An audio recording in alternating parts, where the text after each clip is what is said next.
So I think this event will make a little bit more sense if we could see some of the examples of what we built in the past for Product and Chill. A really good example. What's your favorite Product and Chill, Hope? My favorite product and chill might be it's probably like the rover, Mars rover, Yeah, that was a good session. or So for this session, we did it a little different. This was one of our earlier sessions. We had a larger group, so we couldn't design fully together, but we were able to problem solve together and come up with a lot of different designs. I think this was around the time in 2020 that we landed on Mars. And so we were all excited about this.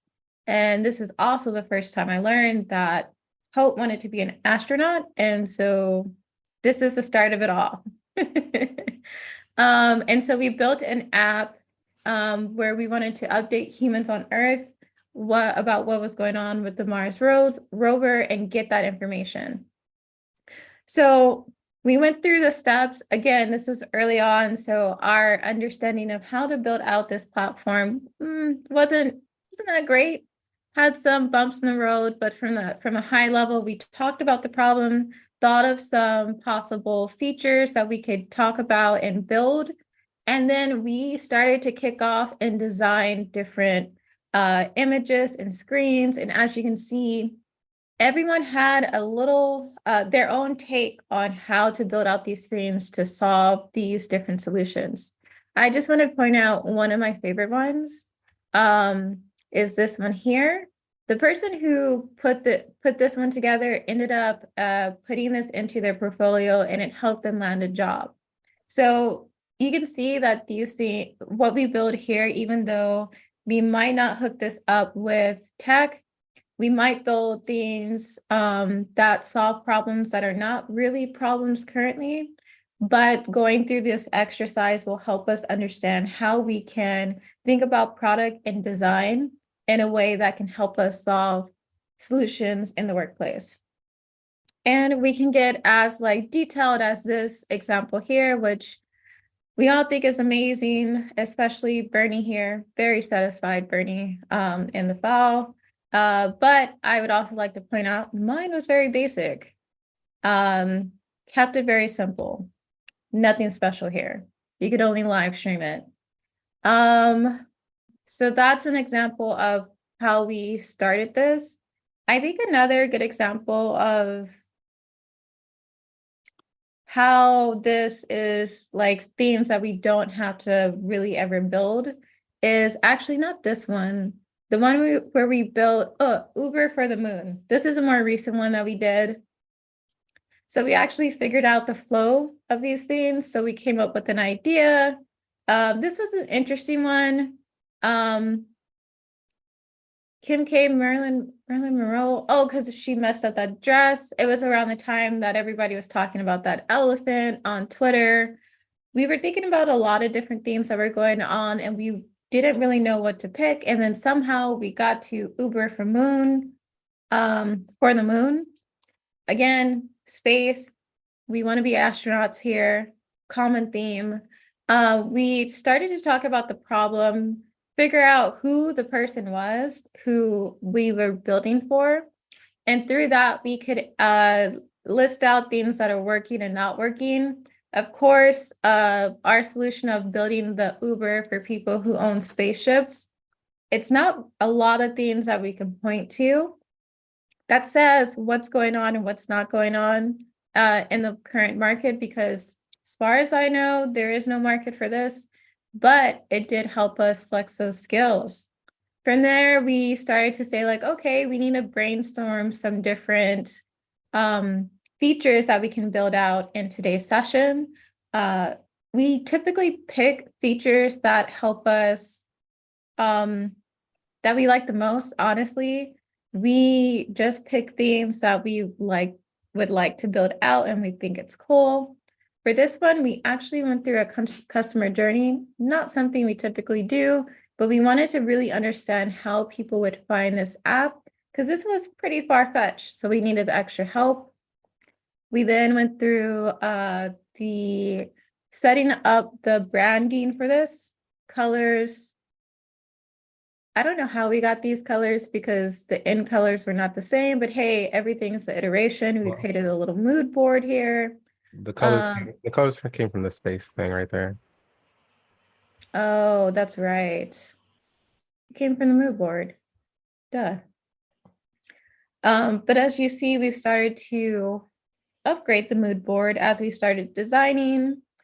By the end of it, we created 3 screens to show what it would be like to book your trip to space using some extremely rich person's spacecraft. Really cool looking app. Love the colors. We had really great conversations about accessibility and things like that. As you can see, I drew a very important picture here with Pac-Man. So yeah, there's that. And that is some of the examples that we have for what we built so we can get inspiration for today. Now, the way that we were able to get to these really cool solutions and problems that we wanted to solve last time was through making sure we talked. So feel free to come off mute. There's no such thing as a wrong answer or something that is too far-fetched. As you can see, we even built things so people can talk to dogs. Like we built a dog support system. Don't ask. We did it. Also, wanted to check in to see if everyone is able to find this page.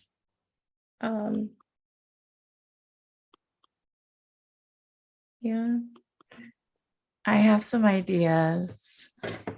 Okay, let's hear them. For me, I guess I'm just thinking of my problems, finding like other people to travel with. So matching, yeah, some type of matching product. And we're talking about dogs, like some way where you can either like borrow a dog or have someone look after your dog, like other dog parents. A supportive dog community. It could be like a dog co-op. Yeah. I like that idea. Yeah, I see some Facebook groups for that, but I don't know if there are other communities. I remember in college, I would go to this, I think it was a dog store, pet store. I don't even know really what it was, but they just had puppies everywhere. Like when you walked in and you can like foster them or adopt them. Greatest memories of my college life. Yeah, like I'm fostering a dog and it would be cool if people can like co-parent the foster. Because I've talked to some people who are like, I'll co-parent with you. So yeah, it'd be cool if people can share responsibilities for the dog. Yeah, I would like to co-foster with my dog that I actually own. So 1,010% understand that comment. Dogs can be a lot.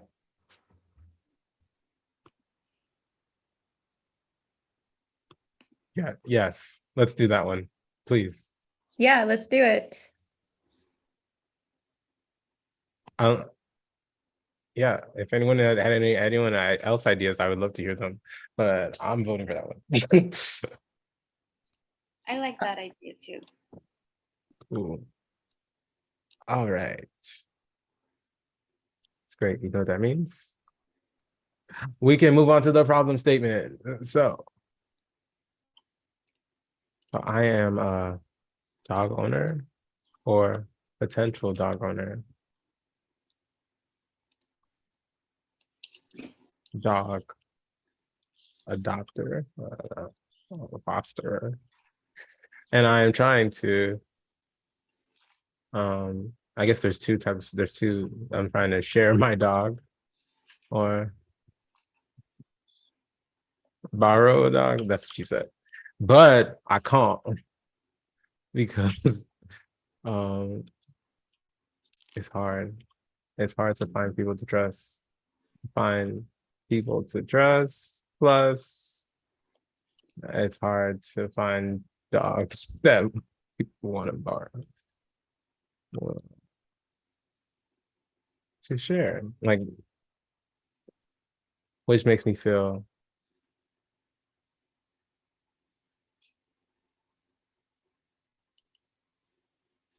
rough.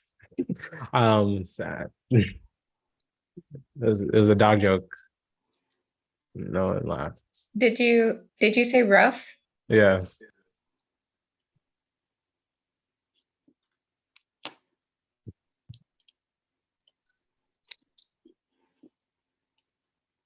I All right. laughed on the inside if that helps. No. Oh my. Okay. How I mean. So then the next thing is, how might we? What are we doing? I don't know what that is for. How might we build an app? I'm assuming our website that allows dog parenting. Simple. User personas. What are the characteristics of a typical user of the app? Let's make two because we kind of talked about that. So who is like dog owner, and the other person is a Dog lover. dog lover. That's good. Age. Oh, that's kind of like deep. We're putting our dogs up for temporary foster care. Don't you want the best for your dog? There's a whole big world out there, and to confine it to yourself is it's just unfair.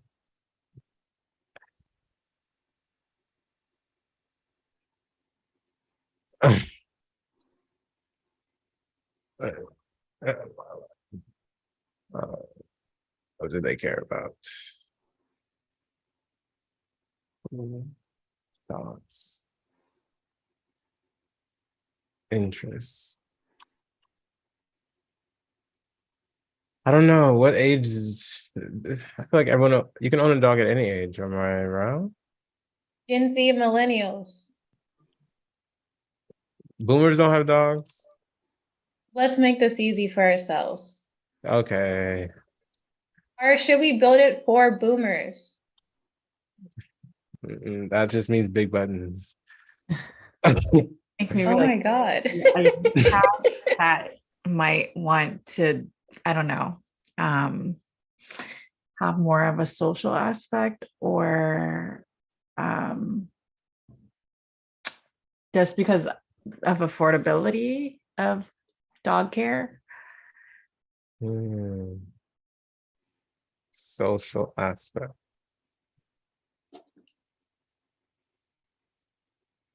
Oh.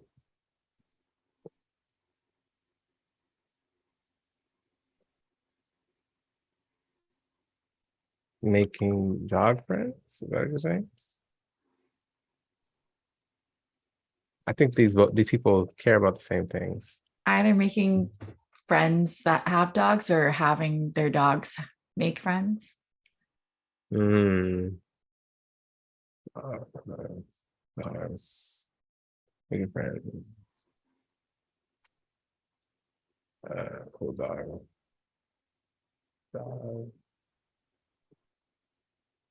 Maybe social life for them and their dogs. Yes. Yeah, like setting up doggy play dates. I'm going to compress this because there's really nothing different happening here. They're just two different types of people, but they care about the same thing, different use cases. And we're going to put a nice little dog person in here because that's what we're here for.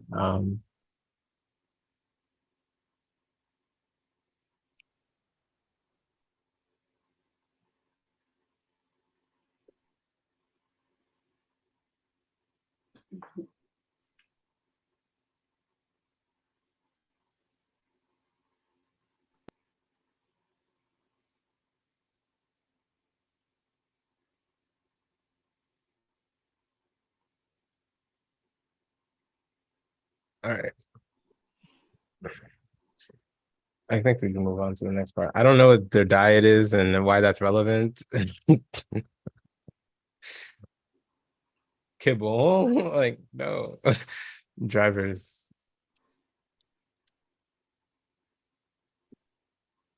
Fun fact, we're now live on Instagram because I learned how to do that.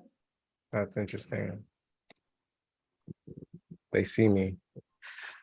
They see us. All right. I think we're going to. Does anyone have any other thoughts about what the diet or the drivers of our user would be?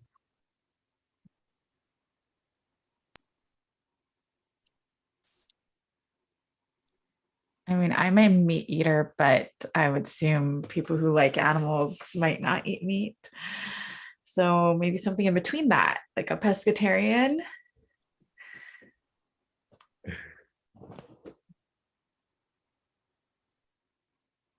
Why are we talking about their diets? I don't know. I think this is from the template, and we might have built something at one point where it was food related. Or Andre put that up there because he's always telling us he's vegan. No, that's Kibble. All right. Not kibble. I saw that. The jokes continue. All right. So let's just move forward. So the next part, if you see in the next panel, is where we look at what is existing in this world and use that as inspiration to understand what is and is not working. So, for example, I don't know if it was Ma or Lily, you talked about Facebook groups. Yes, that was me. That's a thing. So Facebook groups for dog sharing. So that's kind of working. I don't, was it Ma or Lily? It was Lily, okay. Lily. Awesome.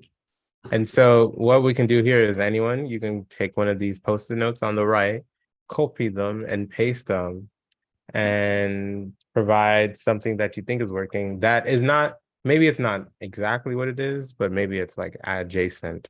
So like maybe there's a dog app that you know about, or there's a dog website or something that is related to the cooperative aspect of this. Or we can talk about why it's so hard to find dog people.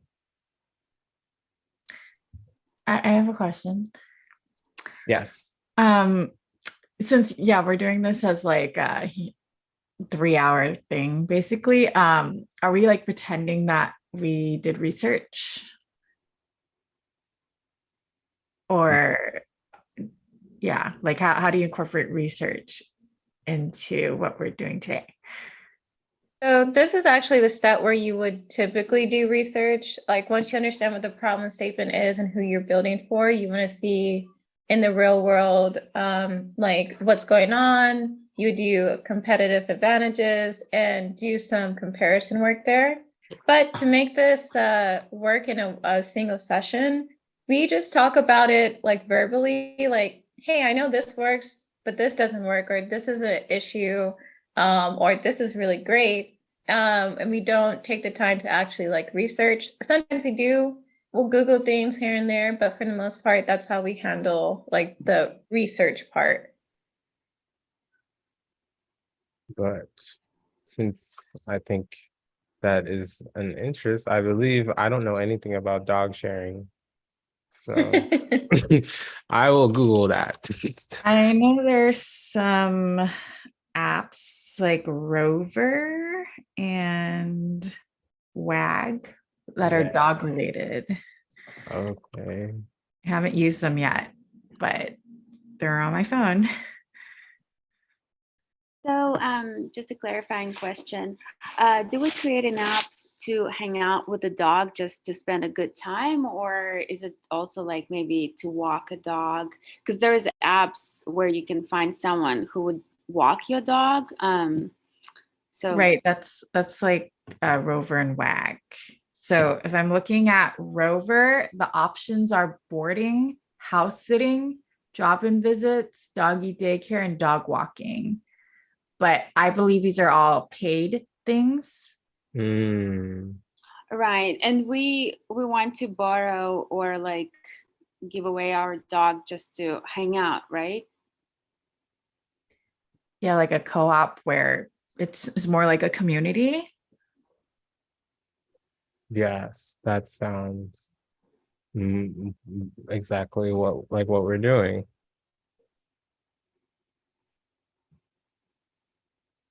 Yeah, I think free, but maybe like subscription fee. I don't know. Like what would work? Whereas like you have access to multiple dogs and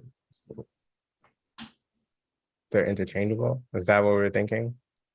Well, there's either the person who doesn't have a dog who wants to borrow a dog, or people who do have dogs but need someone to maybe help them look after the dog occasionally. So they they take turns watching each other's dogs. So it's more like a library, right? Mm. Let's put Rover on here. Rover and Wag. Yeah.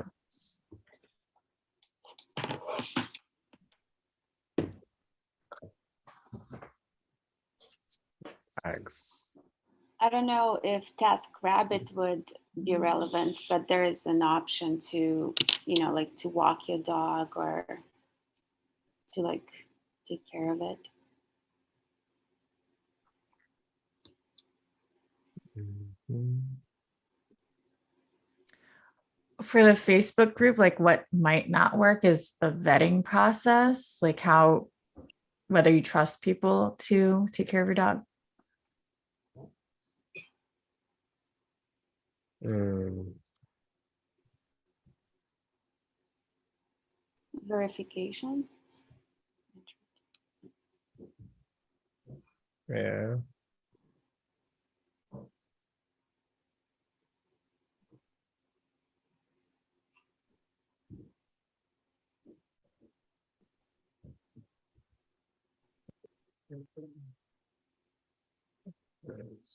Sitters, dog walkers.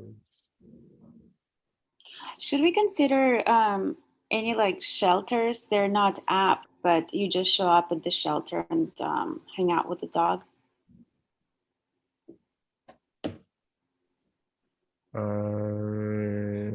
Is that how? I don't know. I've never done that. So shelters, I think, but then you keep them forever, right? Usually they have like a time commitment, like 6 Yeah. months of volunteering. Right. You don't have to like keep them forever, but you show up and you spend time with them. But I don't know if there's apps for that. Yeah. I think dog parks work. I don't know. But it's kind of weird if you show up to a dog park without a dog, right? I've never done that. But. Uh,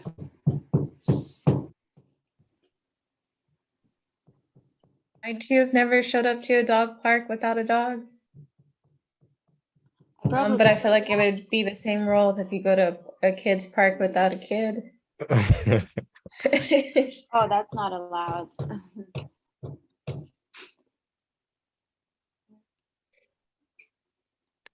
Let's see. Okay, so my thing with my dog is she's not a normal dog. She doesn't do well with like strangers and she's super reactive. So for me, it's hard to find people who know how to deal with a very anxious, reactive dog. So I guess that would be like, I need an app that can dig down for someone who has specialties for problematic dogs. I don't know if that's the right way to say it. I hope I don't get canceled for saying problematic dog. Oh, look. Um,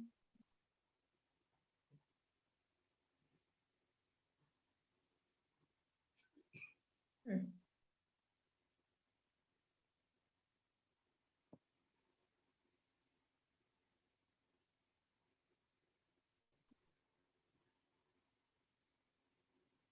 So I know we have someone who recently just joined, but it looks like I'm trying to give you the ability to unmute and speak, but um, let me see. It's saying that I think this will work. You don't have to turn your camera on. It's going to promote you to a panelist.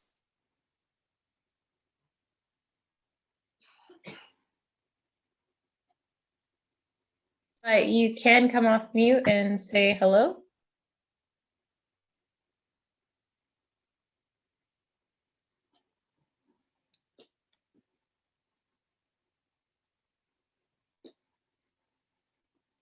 When you're ready. You could also use the chat. I could just catch you up on what's going on. We're currently building out an app that will help pair people with dogs so that they can hang out with the dog when they are, even though they may be dogless. And so we're going through the cycle of the steps you would take to build out a actual app in the workplace, but we're having some fun as we do this. So what we're doing is we're right now listing out some of the themes that are working and not working in the current market. So this is our research phase. So we're digging in deep, trying to see what other apps are doing, how it's working, and things like that. If you would like to join, I'm going to go ahead and drop the link to the Figma file into the chat, and you'll be able to grab that. And then from there, you'll be able to join the board and start to design with us. If you're in a place where you can come off mute, I would love to know, what is your experience with Figma and design?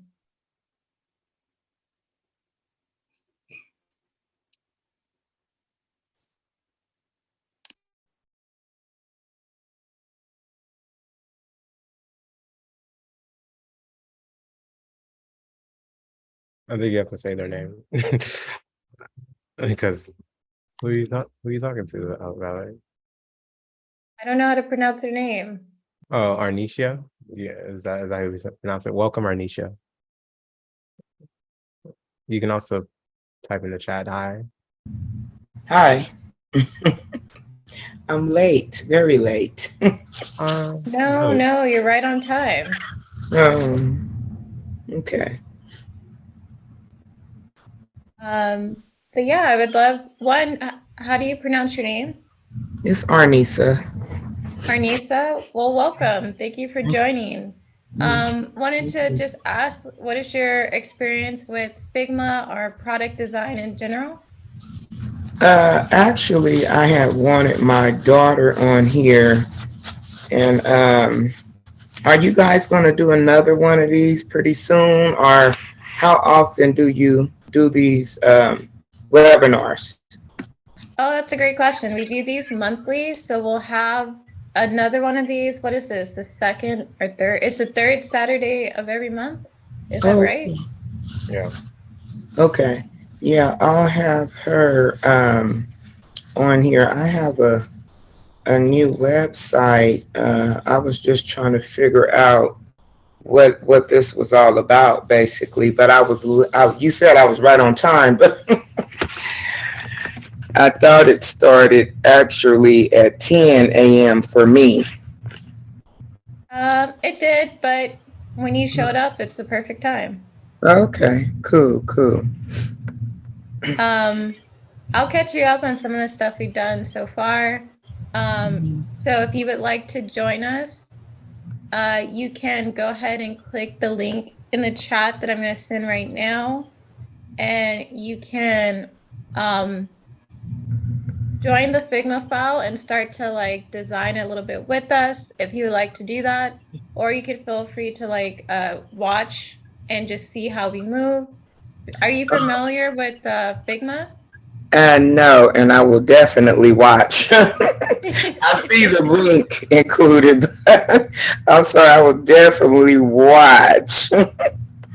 Okay, cool. Well, Figma is a collaborative design tool. So that means that we could be all over the world and be able to use Figma and design together like we're doing currently. When we do these sessions, we make up different problems that we want to solve. For today, we wanted to design a app that would help with a dog co-op setup for fostering and co-parenting dogs. So we go through the steps of defining what the problem is, understanding who we're building for by building personas, and then we do a little research to figure out like, okay, well, what's working currently that's out there, what's not working, so we can understand what to build from. And then from there, we'll continue to go through the process of building out an app. So excited to to see you here. So Okay, thank you so much. I'm happy to be here. So basically, these apps can basically help people with their businesses in general, or is it just specific things they do for specific businesses? For this one that we're building today in this session, we're saying that we're building an app that is going to help people just connect with dogs a little bit more. You can use Figma to build apps to do anything, but today that's the problem we're solving. Oh, okay. Our friendly furry creatures. Okay. Yes. Awesome. So Hope, can you pick us up where we left off with the working, not working?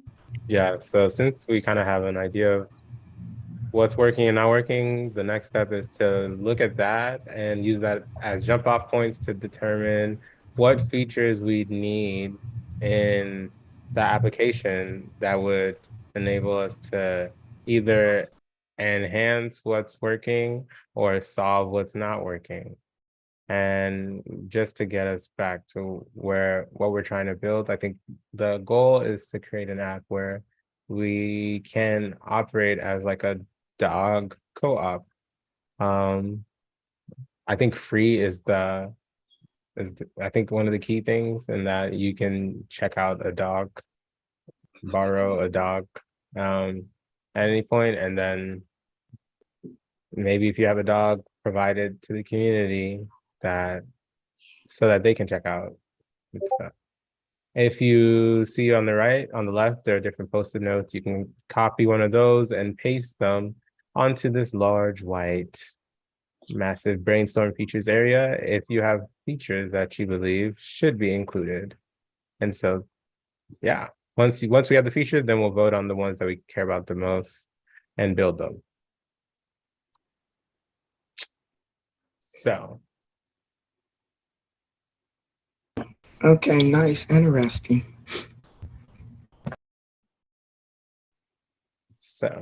yes, I guess to start off, if we're building an app for dog owners, maybe there should be a way for you to add your dog. I think you're gonna say something like completely different.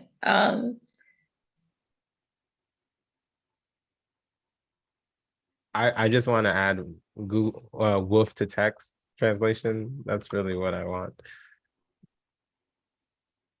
Wow, we've come full circle. So fun fact, we built another app once before called, what did we call it? Wolf AI. And so in Wolf AI, we said that we wanted to build a dog training app, but we realized the biggest issue with dog training is that humans need to be trained more than their dogs. So we built an app that would allow dogs to call customer support to figure out how to better train their humans. This one was clearly a lot of fun, and not something that could be built. But you could say what type of dog you had. I didn't know we went this far with this. I forgot. You could pick a lesson.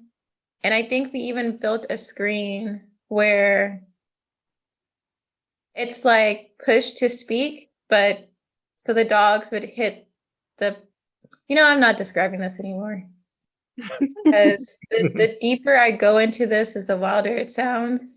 But Hope is now referencing using wolf to text so the dog can send messages. We're live streaming this. We're live streaming this. The world just knows what we built. For some reason, I can't write, but maybe a feature that has something to do with verification of who you are. Oh, you can't write? So, Yeah, I was able to erase the text, but not write. oh, I think maybe you deleted the text box inside of it. Oh, no. Let's see. Double click, and then, oh, where is it? It's gone. Oh, it's hidden. Okay, there you go. So on the left, when you selected it, the layer that had the text was hidden. Does that make sense? Oh, Sorry. so if you double click on the text on this, then you can be able to double click. Yeah, I did. Okay. Oh, we have liftoff. Yes, Lily, groups, social circles by neighborhoods. I like that. Verification process. How dog friendly are you, right? Yeah, and if you're not gonna kidnap the dog or anything like that. Yeah, liability. Yeah. Add your dog. Check out a dog. That's probably two things. Dog events or like co-op events. I think that'd be cool. Community events. What else would I care about? Okay, so considering people able to handle different dog types. So add your dog. So how do we know what type of dog you have?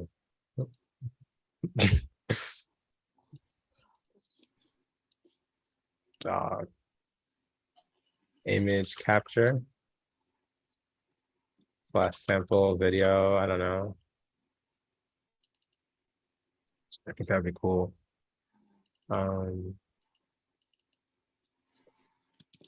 Yeah, I think there's like a dog page. I think that would be cool.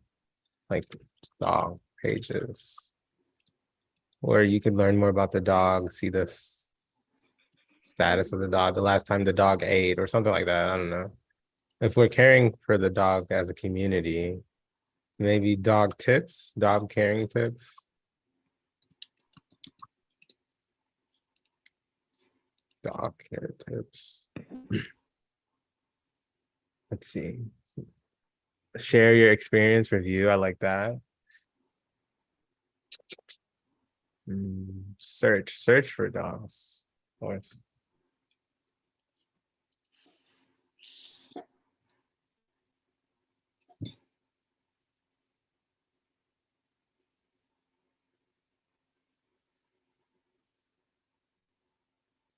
There's one more thing. Is that it? Cost, frequency. I mean, do you think we'd have to pay at all? Do you think money would be involved in this process? I think the thing that would make it stand out from what's existing in the market is that it's not paid. I think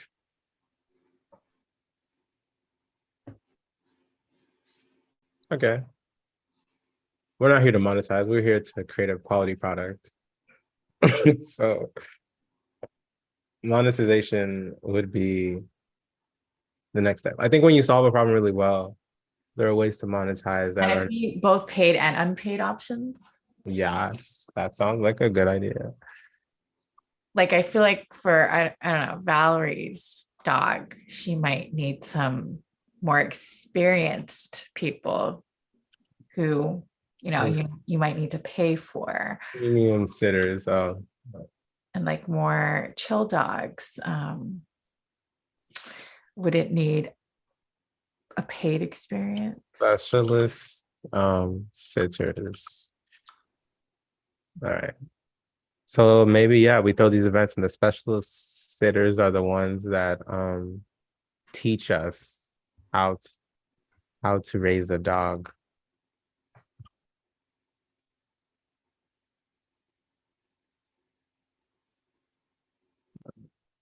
Okay, that's cool.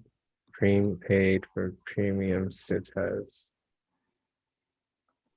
Special needs dogs. Yeah.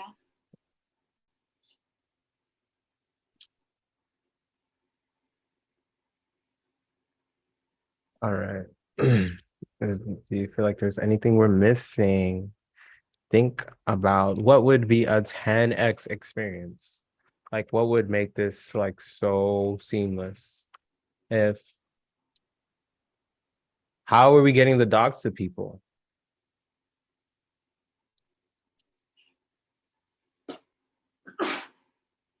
Well, that's like a filter, I guess, ideally by neighborhood, by city. So you'd have to go pick up the dog or Uber the dog, Uber for dogs. It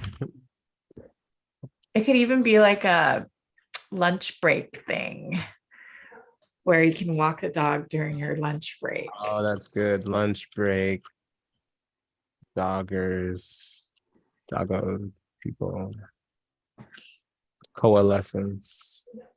This is great for work from home people, right? Yeah, that's why I got the dog. Let's coalescence. Pick up the dogs.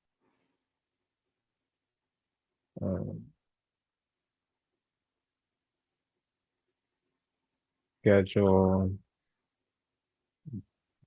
dog pickups, dog courier service.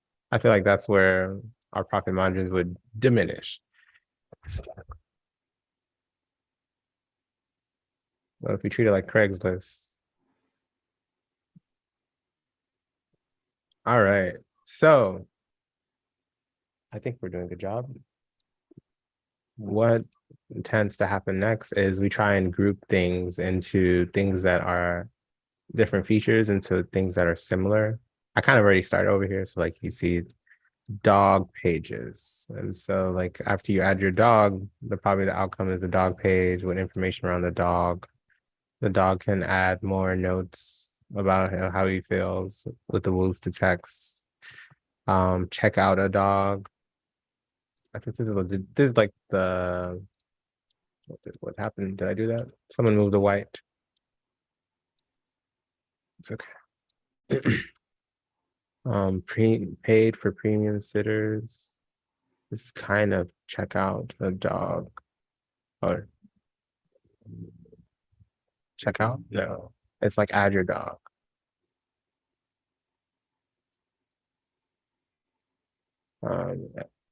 Specialist sitters. It's kind of overlap here.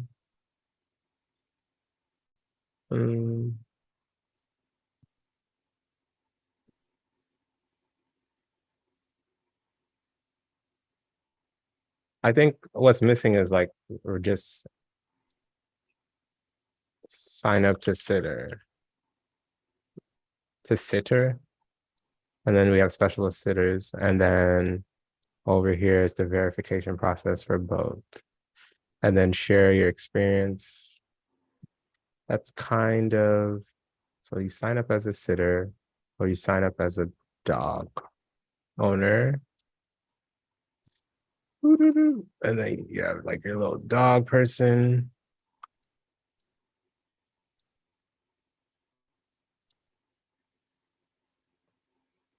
And then share your experience after you check out the dog.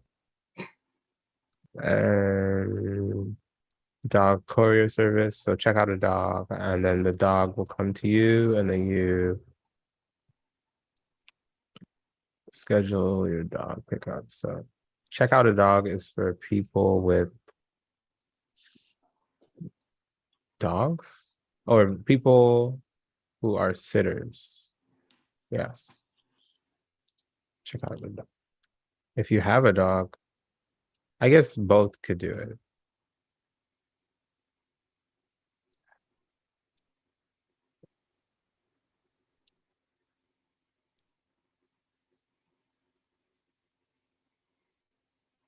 All right. Add your dogs.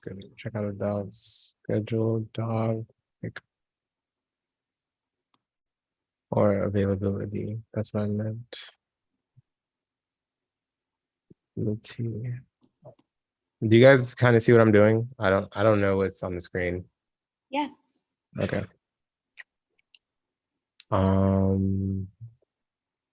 Share your experience, groups, social circles. So this seems like before you check out a dog, you try and find a dog. Oops, let's go here, let's go here, let's go here. Specialist sitters, verification process, something like this.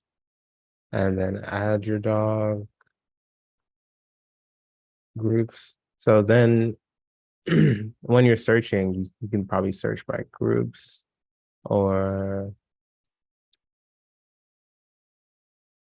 when you add your dog, you probably add it to a group. And then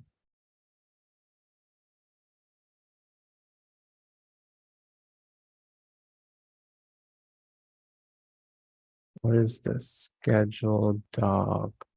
Check out a dog. The opposite is schedule your dog, right? Check out a dog as a sitter, but as a dog owner, you want to schedule dog for pickup availability. That's the regular flow. And then dogs, courier service. Then we get your dog. So what happens while you have the dog? Like, can you check in? I feel like we need to do. Status updates, like Yeah. cute pictures of your dog, videos. Status updates for dogs. I'm echoing. So schedule dog. I think this is kind of right here. Lunch breaks, co-op, community events.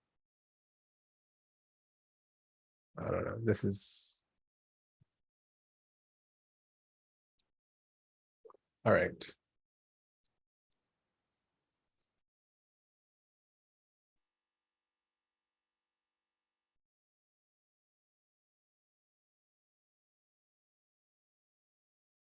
Does this kind of make sense in terms of left to right?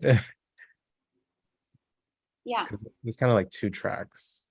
And here there's like a conversion or like an overlap. Because even if you do have a dog or you're a sitter, you can still check out a dog or schedule your dog. A dog owner can check out a dog, but I don't think a sitter, if you don't have a dog, you can't do this stuff. So let's make the separation greater. And this is like its own thing. Can we add something for reviews? Reviews of humans or dogs? I guess humans.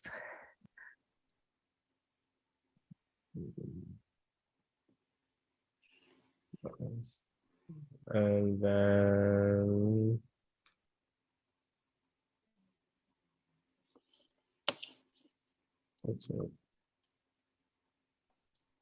so it's kind of like the Uber, like Uber drivers don't review the.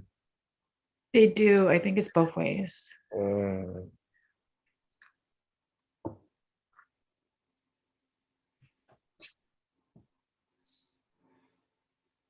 So I think, Like there could be a separate filter features.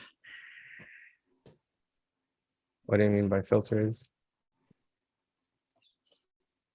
Like the type of dog you want to look for, and Oh, yes, if you only want to look for 5-star people.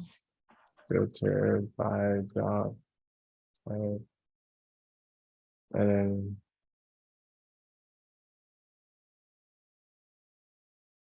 filter by people. Stars. Me like you.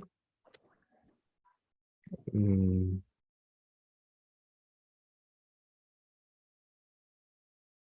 All right. So we have a lot of options. And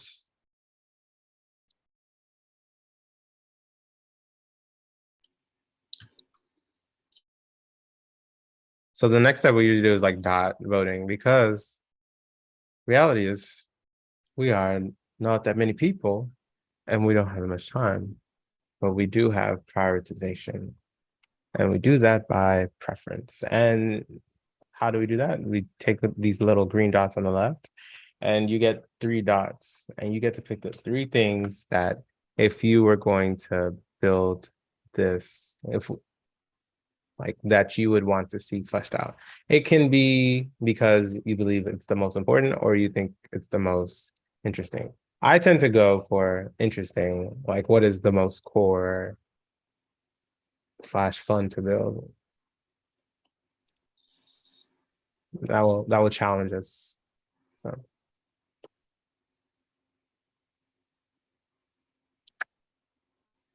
So feel free to copy pasta, Control C one of these dots, and Control V it wherever you want. Or just drag it because that's probably easier. So that would be for the features that we want to have in the app. Yes. Okay. Are the clusters considered one? Yeah, I don't let's make them a little bit better. Check out the dog. Let's make this add your dog. Let's make this one. And sign up as a dog owner.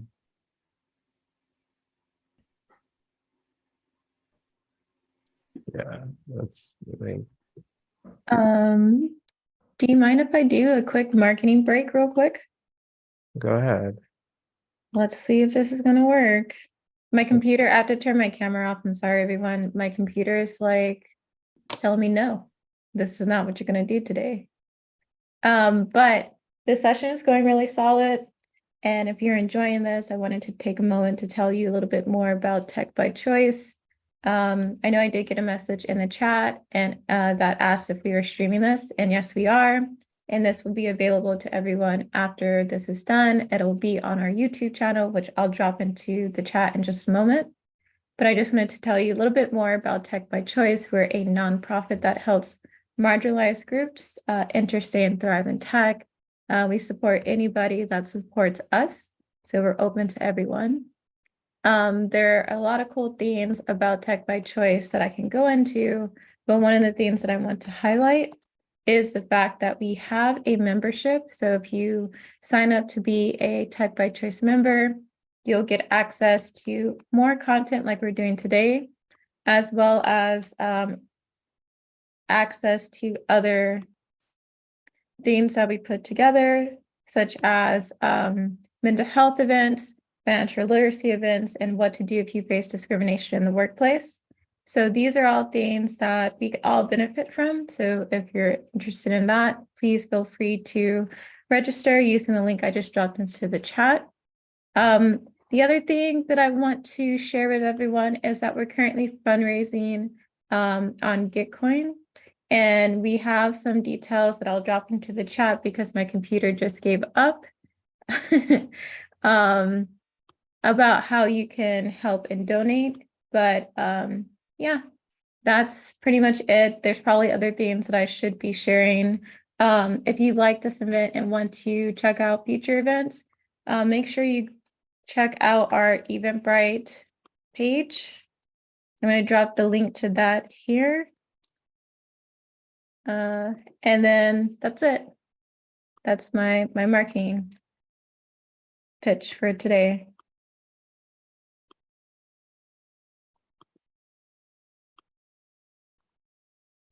Go ahead and take back over, Hope. Yeah, that was a great thank you for that. Thank you for that sponsored message. We really love what you're doing for your community, and we really want to support you any way we can. So go ahead and go over to that Gitcoin link, and there's no link, but please donate. Thank you. All right. So what were we? We were trying to group them into things. I don't know how to group these things right here. But feel free to drag your dots to the other groups. I'm gonna group all of this into one thing. So this is like the home page, because like these are the different actions that you can take. This is all a lot. It's all a lot. Oops. This white background is not helping anyone. Oh, because I can just hide it. Or I can just lock it. Genius.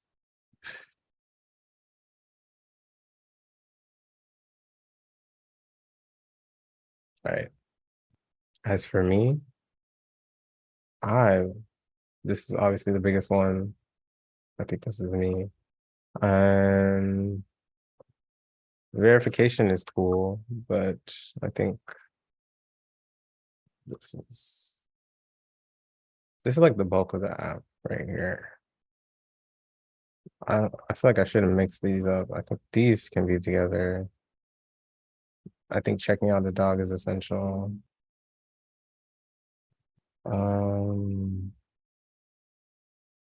Yeah.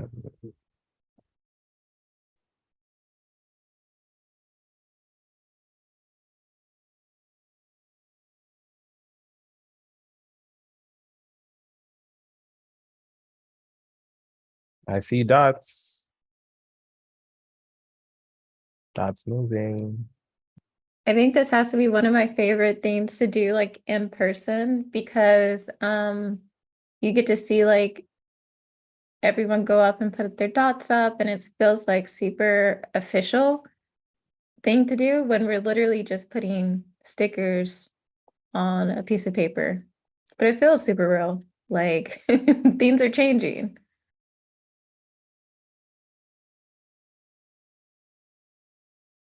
So if you press backslash, you can text, you can say stuff in the Figma. Really? Yeah.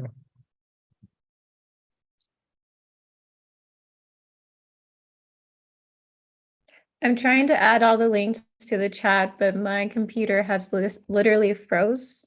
So I can't do anything. So sorry, it's taking me a little bit longer to get the links in there. Nice. Links loading, links loading. 1, 2, 3, 4, 5, 6, 7, 8, 9. I think we'll give everyone a couple more seconds to get their dots in array.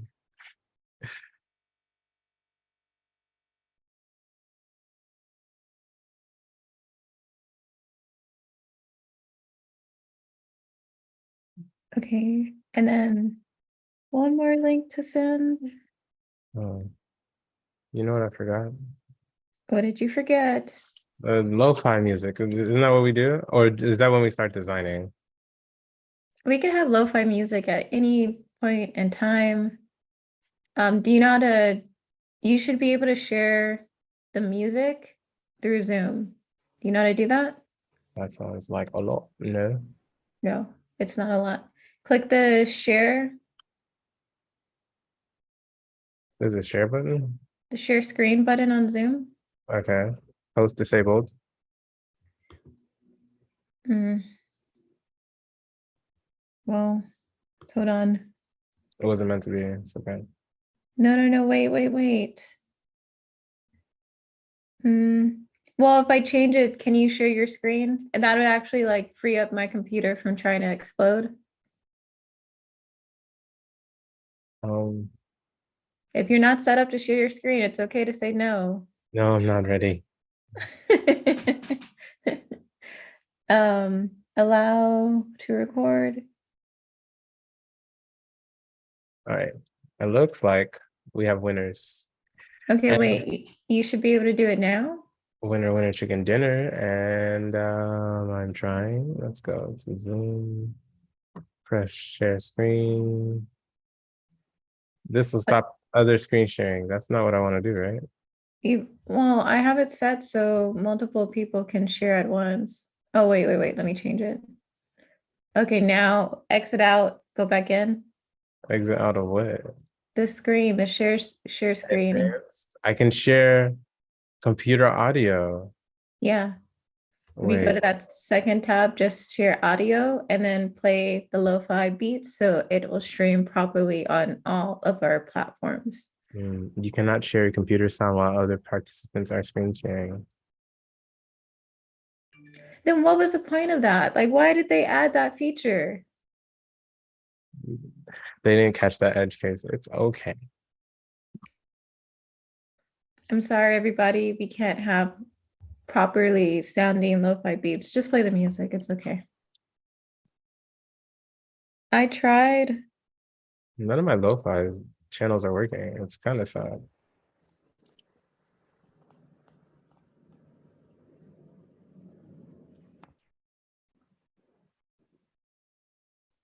Did you donate to the grant? But yeah, I want to see if my instructional videos are working. okay, we can do that. We can do that after. Okay. Can y'all hear that? Not at all. Oh, you have to change. This is too complicated because I think you might have to change your Zoom settings so it doesn't block out background noise. Are you sure you can't just share your screen? How about now? Because all of this is really difficult. Okay, that's good.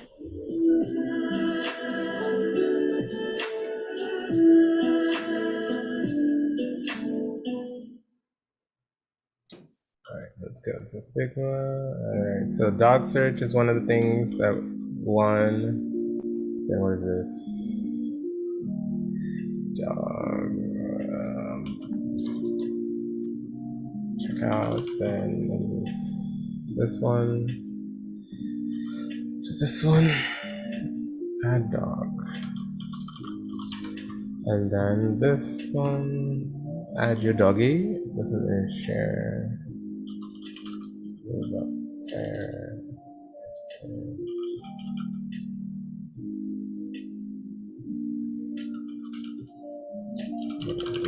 Alright, so I'm seeing maybe 1, 2, 3. This could be 4 pages. Yeah, so let's move on to the next step, which is the customer journey. Care to take over, Valerie?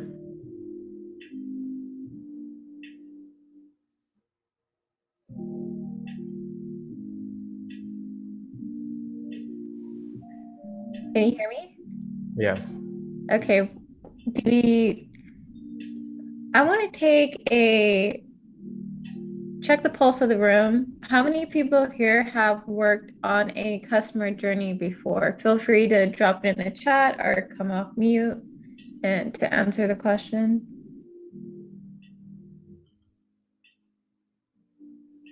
I haven't. I haven't Okay. either. Okay. Do we understand what a customer journey is for?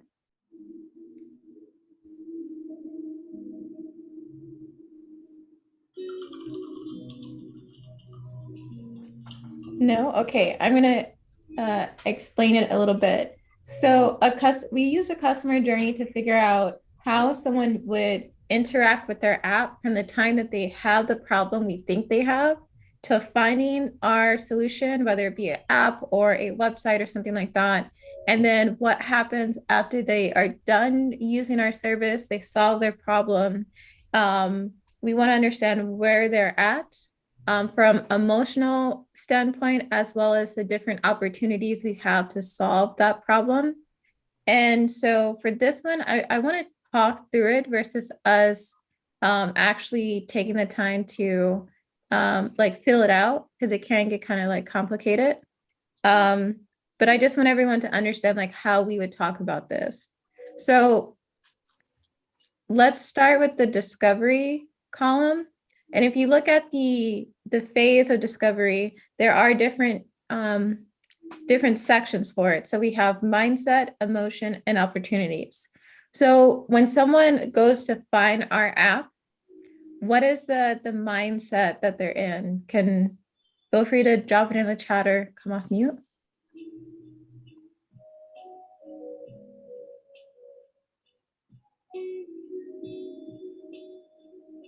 And if you think about discovery, how are people feeling when they encounter the problem that we listed out earlier?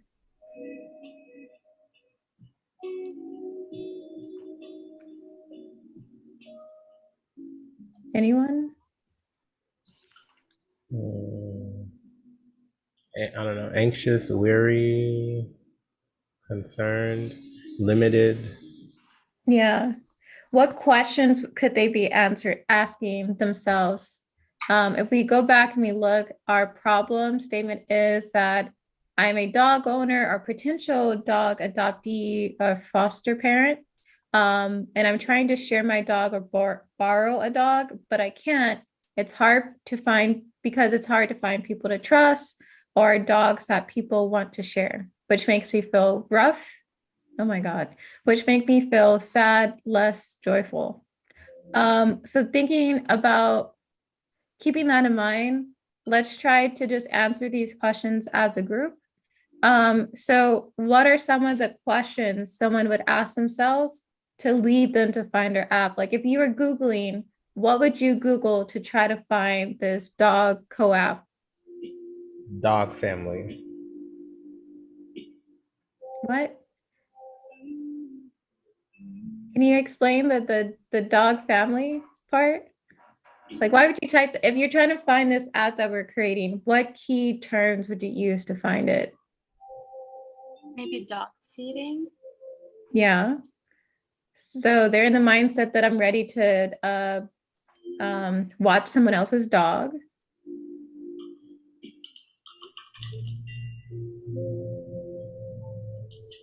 Is there anything else that could be going through someone's mind for them to like jump on Google and search for this app? Someone who is looking to adopt or borrow a dog might want companionship. That's good. That's good. I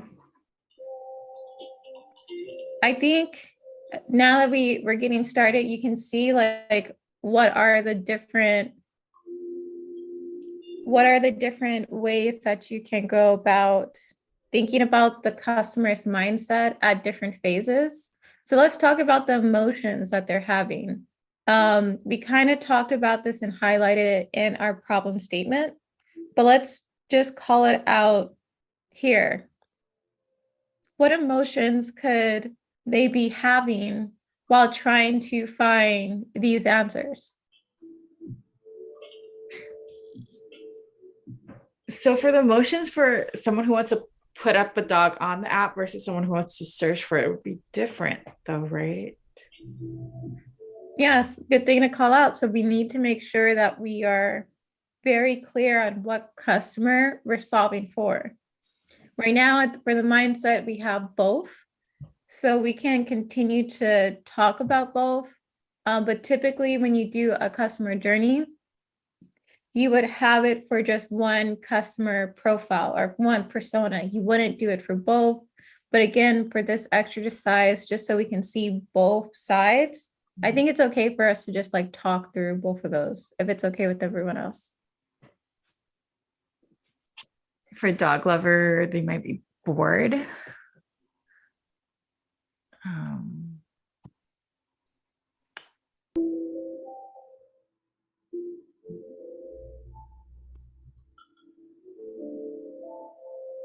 There's an emotion wheel somewhere because sometimes I struggle to find the words. Happy, sad, sad. It's probably sad they don't have lonely, a dog. lonely, isolated.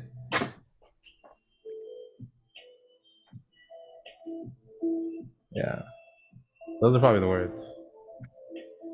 But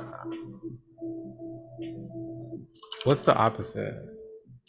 They might, Sometimes, yeah, they might feel excited if they imagine that they will find something that they're looking for, or that they come up with that idea to find a dog. yes.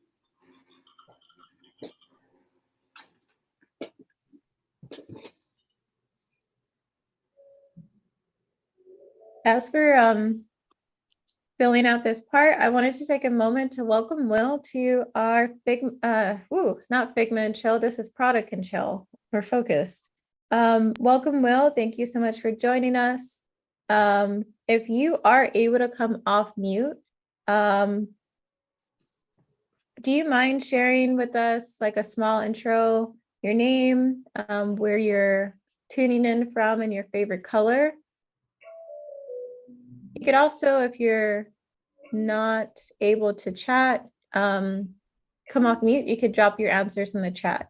Just wanted to make sure we say hello.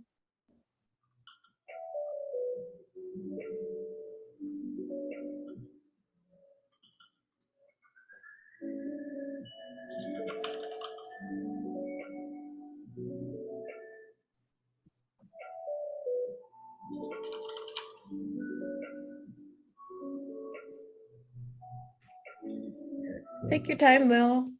I like the idea of being curious. That's a good one, Lily. Okay, so we're getting a good idea of like the opportunities here. So I'm sorry, we're getting a good idea of the emotions. So let's talk a little bit about the opportunities, so we can understand how to do a phase of the customer journey. So for opportunities, because we see like where their mindset is, what their emotions are, we can talk about what are some different things that we can do to make it easier for them to find our app.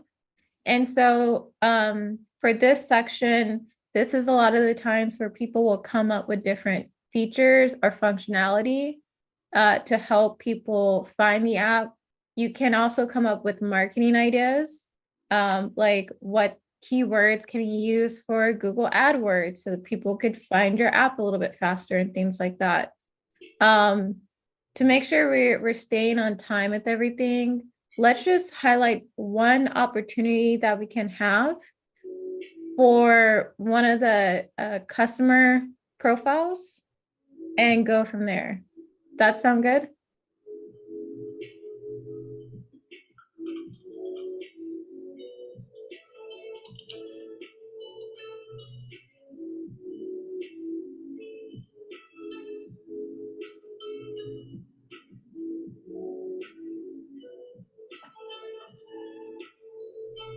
Awesome. Well, thank you for sharing. Your favorite color is green and you're tuning in from your car.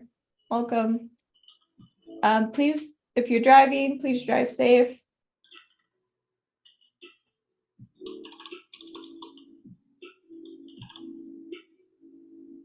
All right. So we do have, okay, good. Happy to know that you're part. Well, is this can you tell us a little bit about your tech journey? Where are you at with things? Have you used Figma? Are you experienced with product design? Just want to know where you're at. While we're getting the answers from Will in the chat, just wanted to say that this is super cool. We do see that we can focus on making sure we have testimonials to help increase happiness, show that we're increasing happiness and decrease negative emotions with our app. And that is different ways that we can think about how to provide features and functionality within our app based off of the mindset, the emotion of our users. So I think you can see like how we could iterate for the different phases of this and start to build out different features for each user. The only thing I would like to call out here, since we're not going to fill out the full customer journey, is that typically for the after part, you want to make sure that we're building products that are sticky, that bring customers back, or that helps with referrals. And so it's at this column that you start to think of, okay, how are people sharing about their experience? How do we empower them to come back? And what does that look like? And how do they feel after using our products? Boop, boop, boop.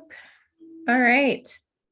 So let's get to my favorite part of this session is picking out colors for the branding part of this. I do see Will gave us an answer. Will is new to both product design and Figma. So welcome, Will. Excited to have you here. Hope you can come back next month too, so we can build out our Figma skills together. But Hope, do you want to explain this section of the board? So there's really three parts to the board. There's the principles. So what we like to talk through is how we want the app to make a user feel, or like what is the expected emotion that is evoked, or guiding principle for how we should approach building the app. And then we just go through the color palette, which is often inspired by pictures that are relevant to our target market and or using similar apps. And then from that, sometimes we get to a component library where we kind of create the base assets that would be used in the rest of the prototype. Component libraries is nice to have and tends to be done as we complete the prototype. Colors, I'm not the best for that, but anyone else we can do that. But let's start with the principles, which are what?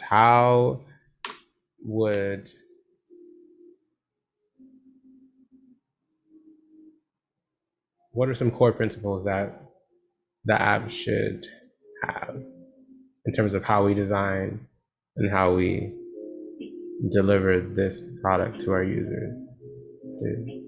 Trust. Fast. I said trust. Oh, trust. Okay. I agree. That was the first thing I've done. So the app will take good care of my dog.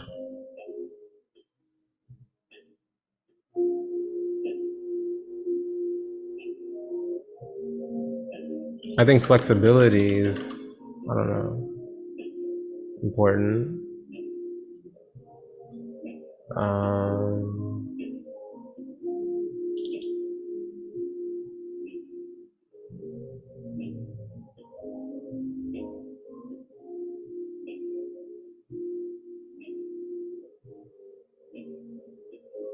I guess because it's like something where it's like a sharing thing. Trust is very important. Friendliness. Friendly, yes. It should also be cute, like, and fun and playful, because I think a big part of our app is seeking joy. And dogs are fun, cute, and playful. Okay.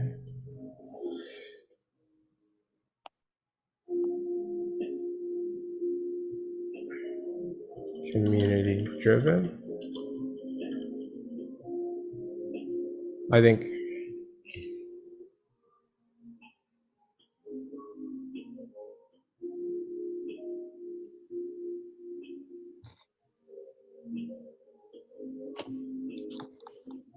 yeah, those are great principles.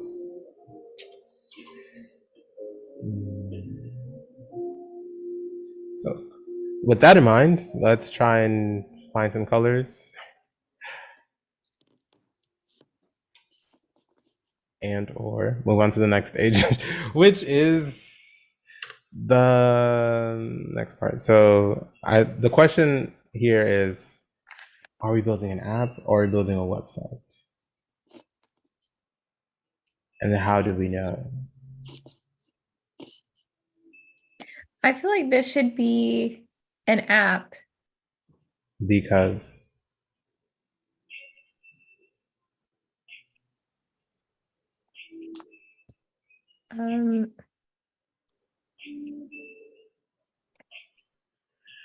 Side note, Will, I just realized like you didn't have the ability to speak for a second, so just fix that for you if you wanted to come off mute. Feel free to keep using the chat if you want to. I feel like it should be an app because we were talking about doing this in between your lunch break and things like that. So I think that could be useful to have an app versus a website.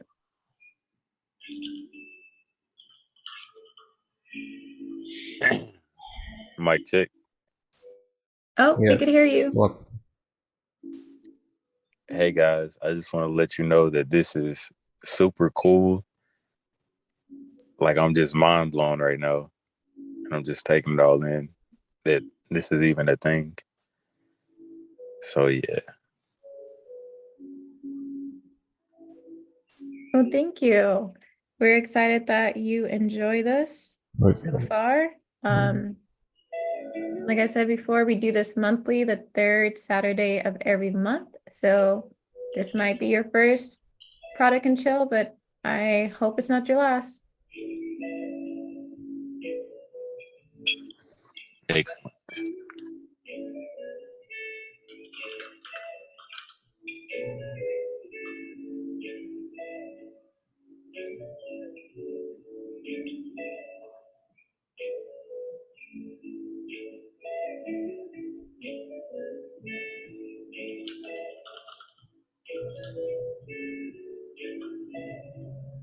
all right, dog search, and then the last one is dog checkout and dog checkout.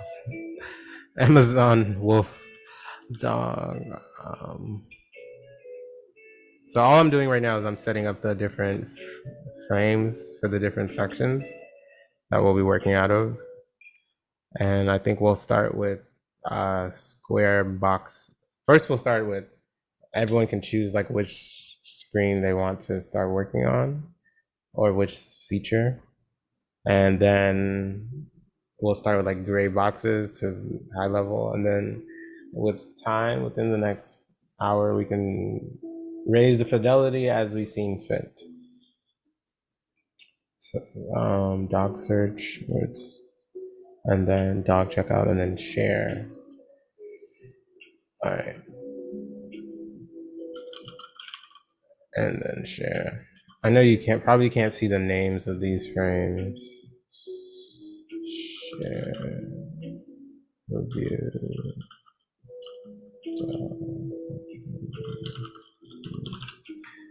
All right. All right. It's not. The titles are kind of small to see. Let's detach this. Where am I? Let's make this. Let's go here. Let's go to 48. All right. And let's onboarding. Does everyone see the different frames? Yeah. I guess. So then the next step is there a particular thing you want to work on that piqued your interest? I mean, we're gonna work on everything together, but something that you want to focus on so that we cover the most ground. Oh, what is happening?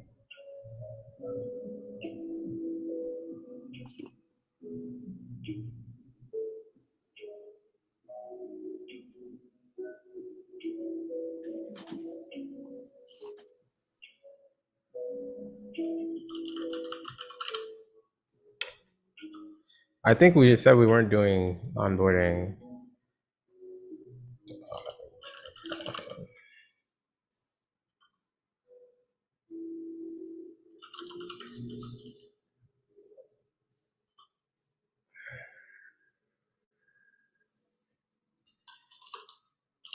All right. And I guess the real question is, what are we going to call this app? That's usually where we start.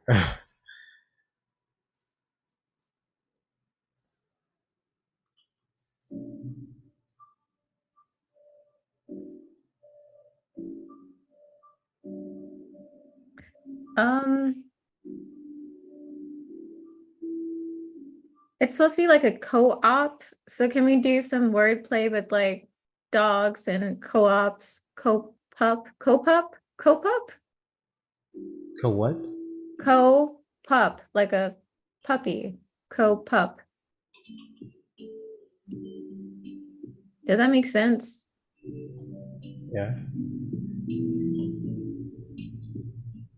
What's another word for a dog? Mammal. Did you say mammal? Guys, I'll be here all weekend. Canine. Hound. Hope, do you know a lot about dogs? I feel like you're doing a lot of discovery work today. Yes, I don't know. I don't have a dog. I never had a dog. Oh, really? No. Did you have any pets? No. Interesting. Do you want a pet? I don't think so. What? Why not? Other they're people can join in on the questioning. Because they're a lifestyle hazard. But when this app comes out, then definitely.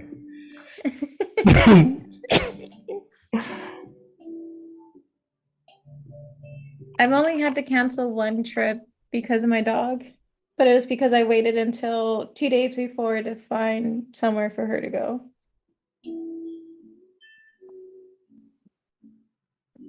How do you say share in Greek? Why Greek? Because that's what all the cool people do.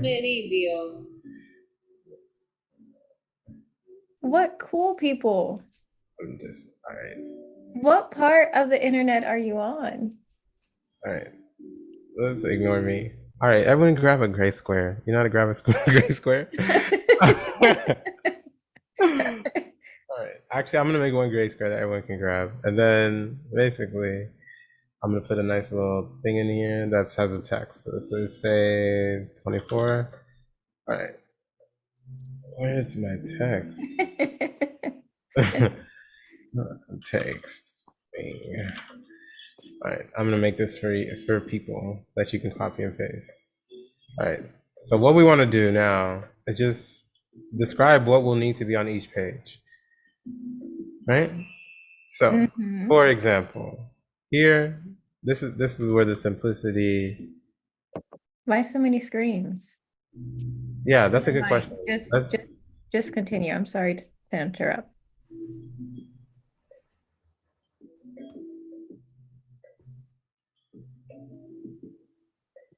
All right.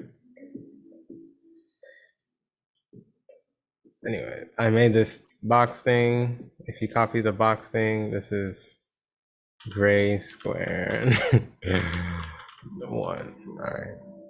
And so because we don't know exactly, I think the goal is to prototype within the next 5 minutes everything that should be on the screen for each page. 5 minutes. Yeah. I think it's possible. Copy and paste takes 0.2 seconds. You do that a bunch of times and change the text. You can do it in 5 minutes. Okay, we got this.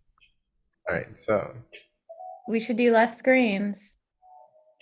Can we uh, just design one screen?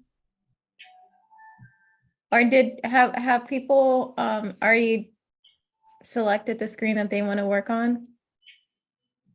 no one has selected any screen, but feel free to be like, put your name by the screen you want to work on. So essentially, we're gonna do this. We're gonna be like, okay, logo. Oh,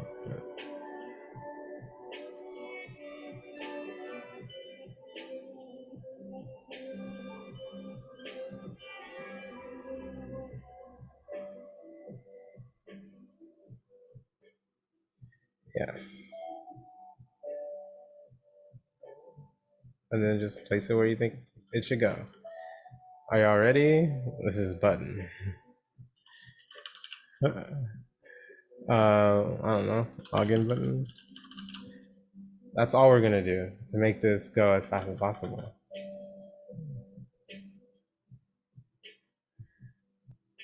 Interesting dog image. Did I do this right? Why is this texting not texting?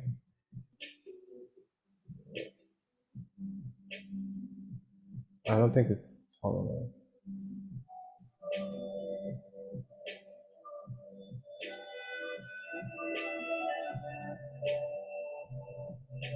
What is this?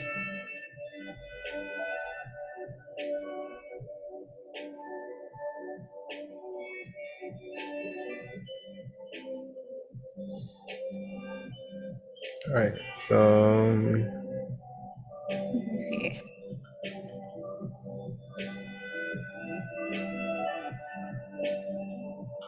search.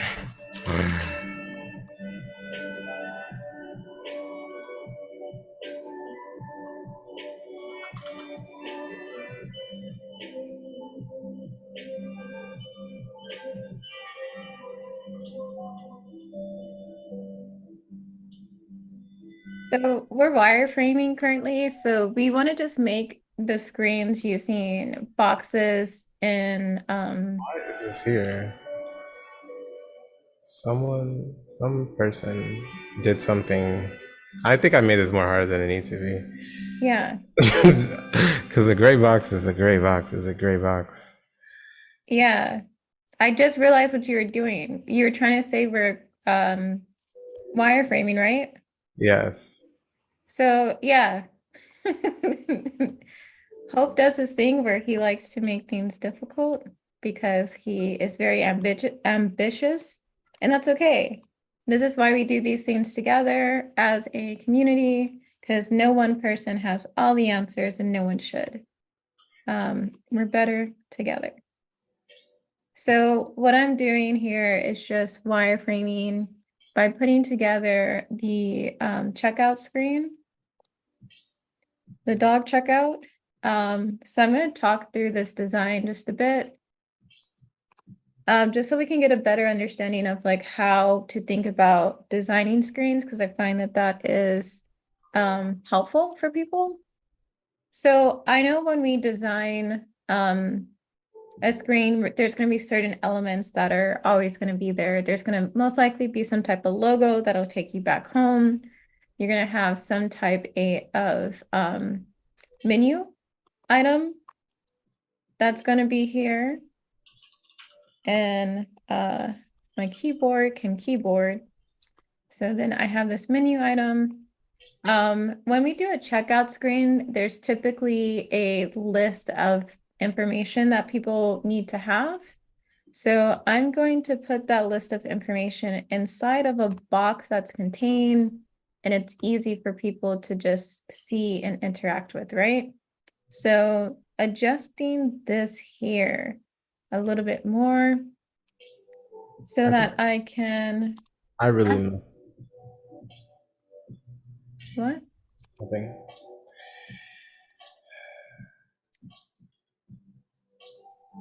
So I'm going to say that we have, because we're buying a dog, I'm going to put the dog name. We can even do something really cute and put like a little icon so you can see like an image of the dog here.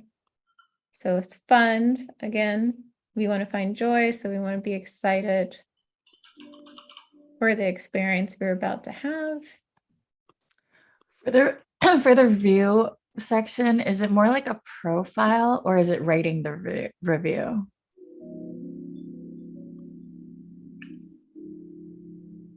I would say profile because I think that's, well, which one do you think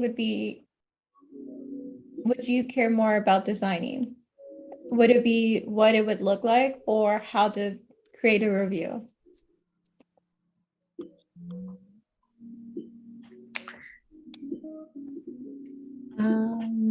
I think, I guess profile, because writing a review would just be A big in my head, like putting stars and writing a comment out. Okay, I'll do profile. awesome.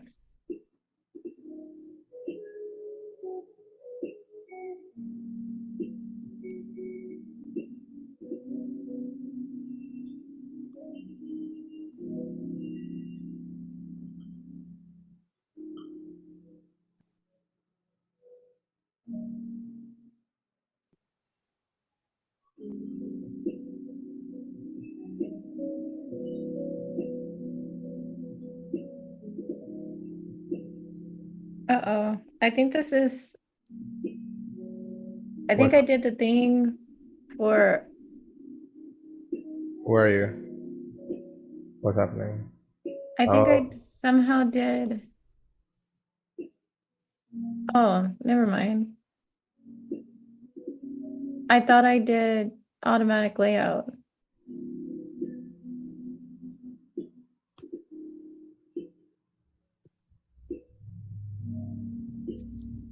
what else do you care when you're adding your dog? What else would you want to add? Like, Feeding schedule, like eats morning, afternoon, night. I mean, are some dogs on keto? Mm, I don't know. That's what they ask me when I take my dog to the doggy hotel.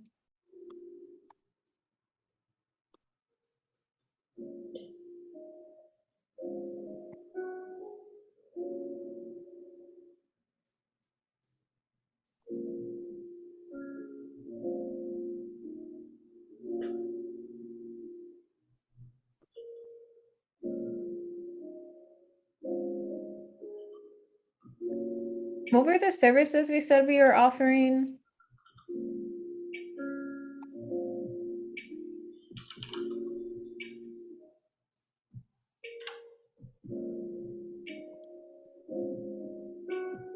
Um,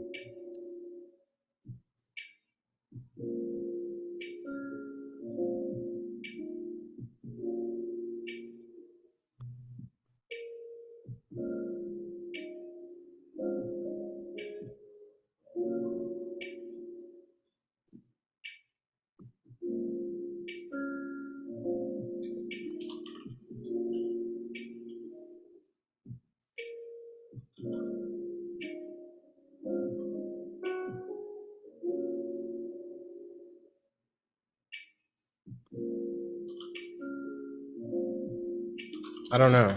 So we're searching for a dog, and then I don't even know what you like when you have a dog. What is that called? Like a borrow?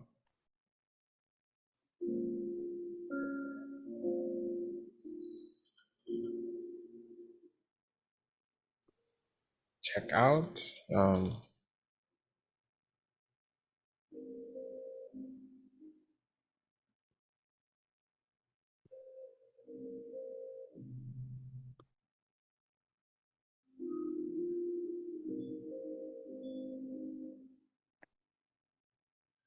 Shift, is that the right word? What's a shift term? Shifts, and then carry, move, transfer, stint, A stay or adventure.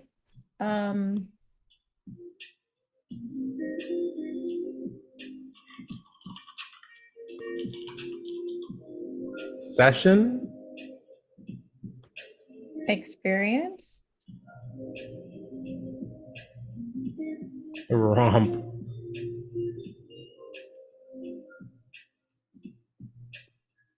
There.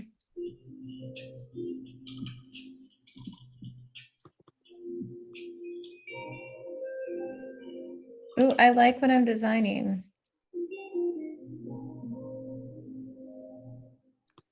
Oh, I'm just realizing that review dog and review human probably should be identical. So I guess I will just copy what Lily did. That would make the most sense, right? Yeah. Yeah, I just will replace dog with a human.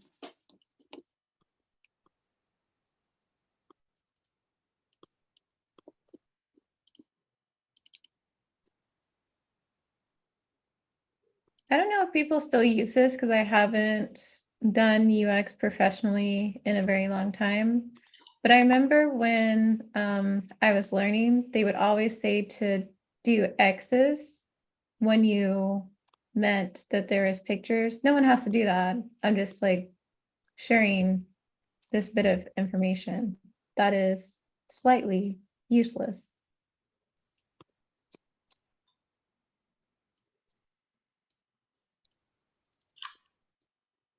And there's also like if you want to learn how to move a little bit faster with your designs and stuff like this, what you can do is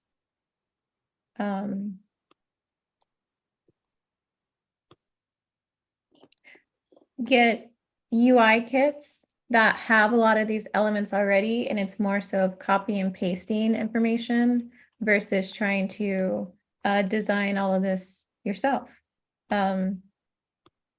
Some people will make their own kits, and then some people will buy them. It's 100% up to you as an individual to figure that one out.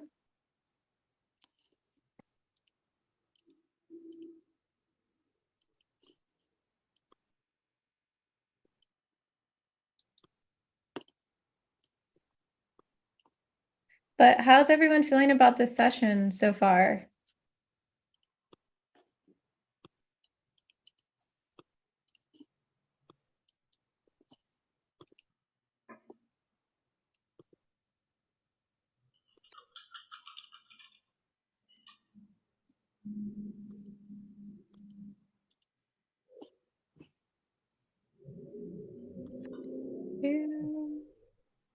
So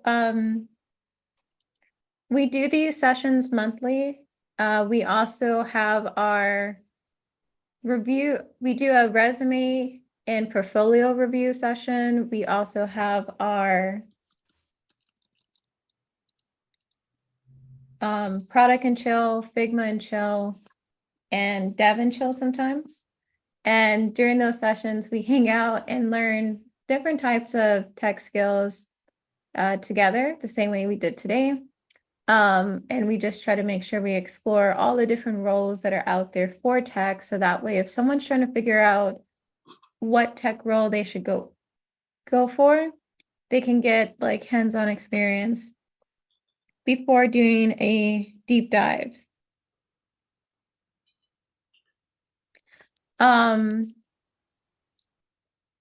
But what was I gonna say? Oh, another thing is I said it earlier that we're fundraising. We're actually raising money to turn this monthly program into a 3 to 6 month cohort where we pay people to design for a community problem that we have. And then we will turn those designs into a actual app that we put into production. So we'll do hands-on research. We'll do multiple iterations of what we've done today to build out a full-fledged app. that people will be able to put into their portfolio. And the best part about this is this program will be a paid program, and it will help people get have an easier time when they're on the job hunt.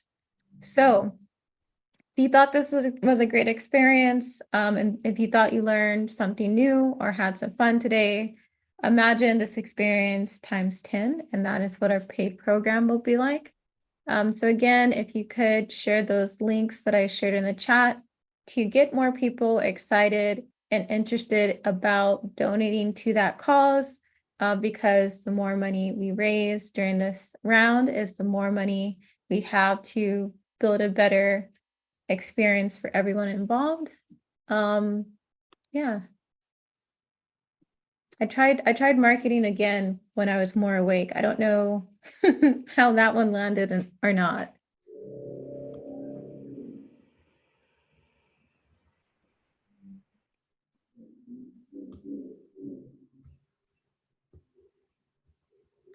It was the Queen's Landing. That, given the current state of the Queen, I don't know if that is a greatest landing. I don't know what that really meant. It was a Game of Thrones thing. I know, but also my joke was a joke. Are we both just really bad at jokes? No, not me. Wow. Wow.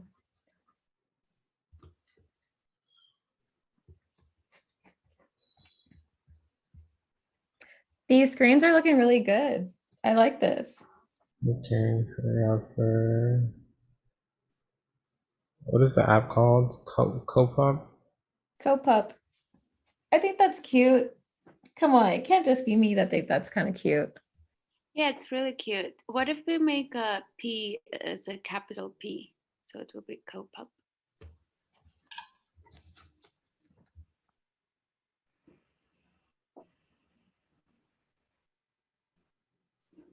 Oh, don't we have like a vector artist in here? Can we turn this into a dog? Look at my dog. I was a little nervous. I didn't know what you were making at first. It did not look like a dog.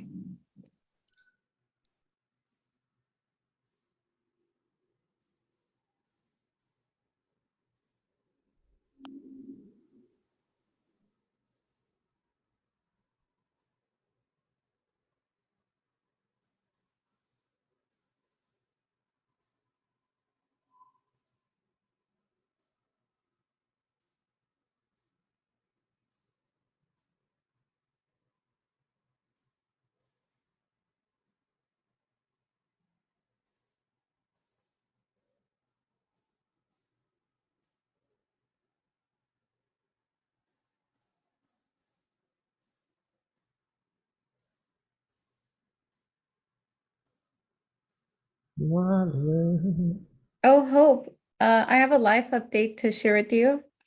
Okay. I have another job, as if I don't have enough already. Wait, what do you mean you have another job? I have an additional job that I am now doing. Okay. That's cool. I'm working for a DAO, Who's Dow? FWB. What is that? It's a DAO. What is that? What is that actually though? You just said letters. You didn't say nothing. A DAO is a decentralized autonomous organization. It's basically just a way for people to be in community with each other.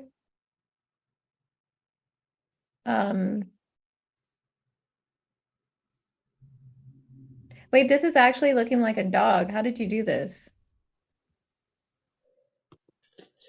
I mean, some men are artists, some are. Don't push your luck. Whoa. I guess the Figma and Chill. Should we show off the Figma and Chill stuff we did? Yeah, I think it's entertaining regardless of who you are. It's so interesting. Okay, so this whole entire event came from something that we did on Clubhouse for fun.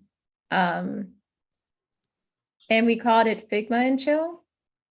And it was a very interesting way to connect with people during the beginning of the pandemic on Clubhouse. And so let me find the file. That's a presentation. It got to the point that we had, I don't know how many thousands of people within our, what was it? Clubhouse room or space. It was a club. We had like a whole bunch of people in the Figma and Chill club, and we spoke at the Figma conference. So it got pretty big. But what we would do is the same way we started today with coming up with a problem to solve together. We would actually do the same thing, but with memes.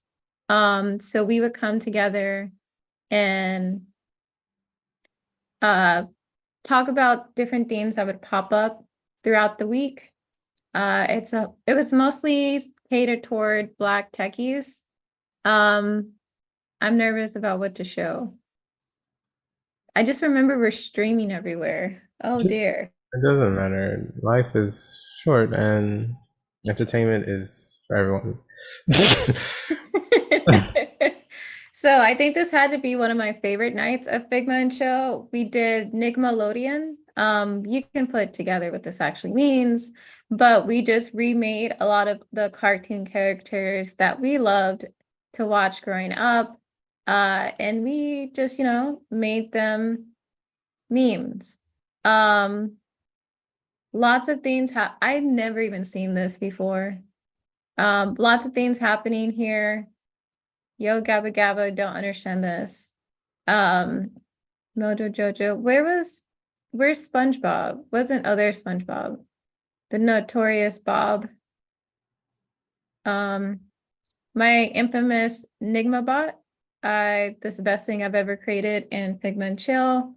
What was another good one? Hope. What was the one where Ellie made Samuel L. Jackson? I feel like it was Black History Month or something. There it is. Someone came in and made Samuel L. Jackson for Black History Month. Oh my God, look at the little Bernie. Yeah.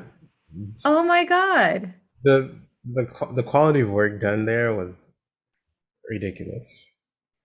So like where we were clearly just like joking around and having fun, people would come in and make some really great art. Like the logo, the Figma logo. Yeah, that was the day that the Figma logo was created. Like we've had and been building like a really great community. We should do this more. Why don't we do this more?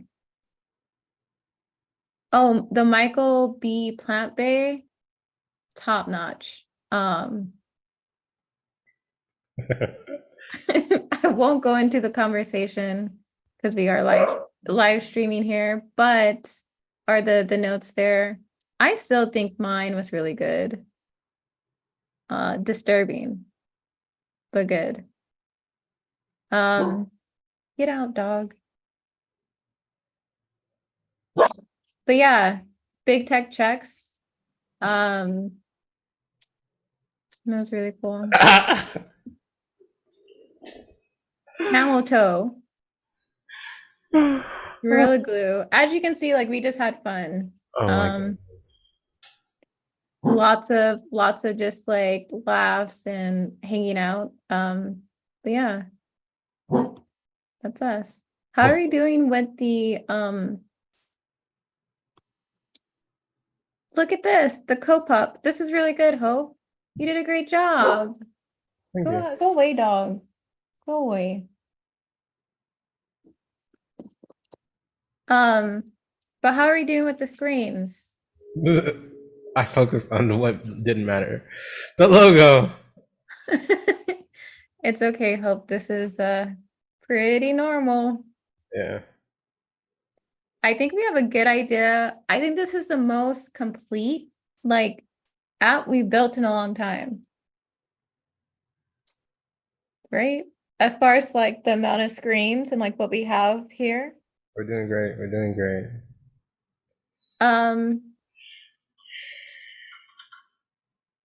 How is everyone feeling? Do we think we're done for the day?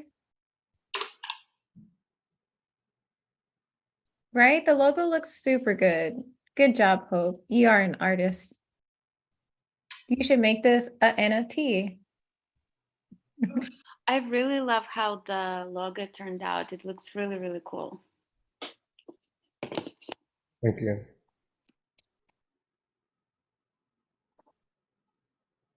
I'd wear this t-shirt.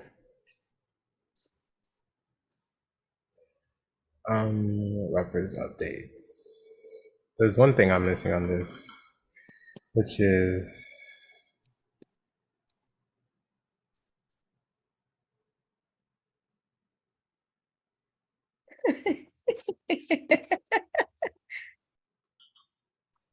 what? My dog, I'm playing with my dog and I have a paintbrush and I keep trying to like brush her with it, but she's scared of it for some reason.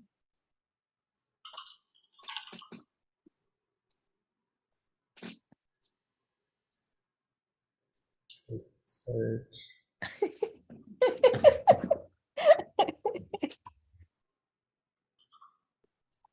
Okay, get out. Get in your house.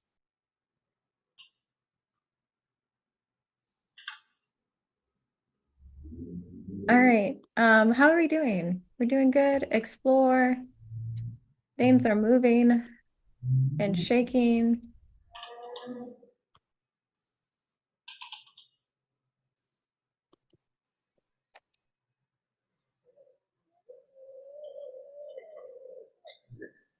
Can we fill out the customer journey map a little more?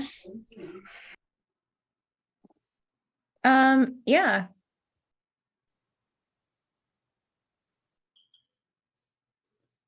Let's okay, where do we stop?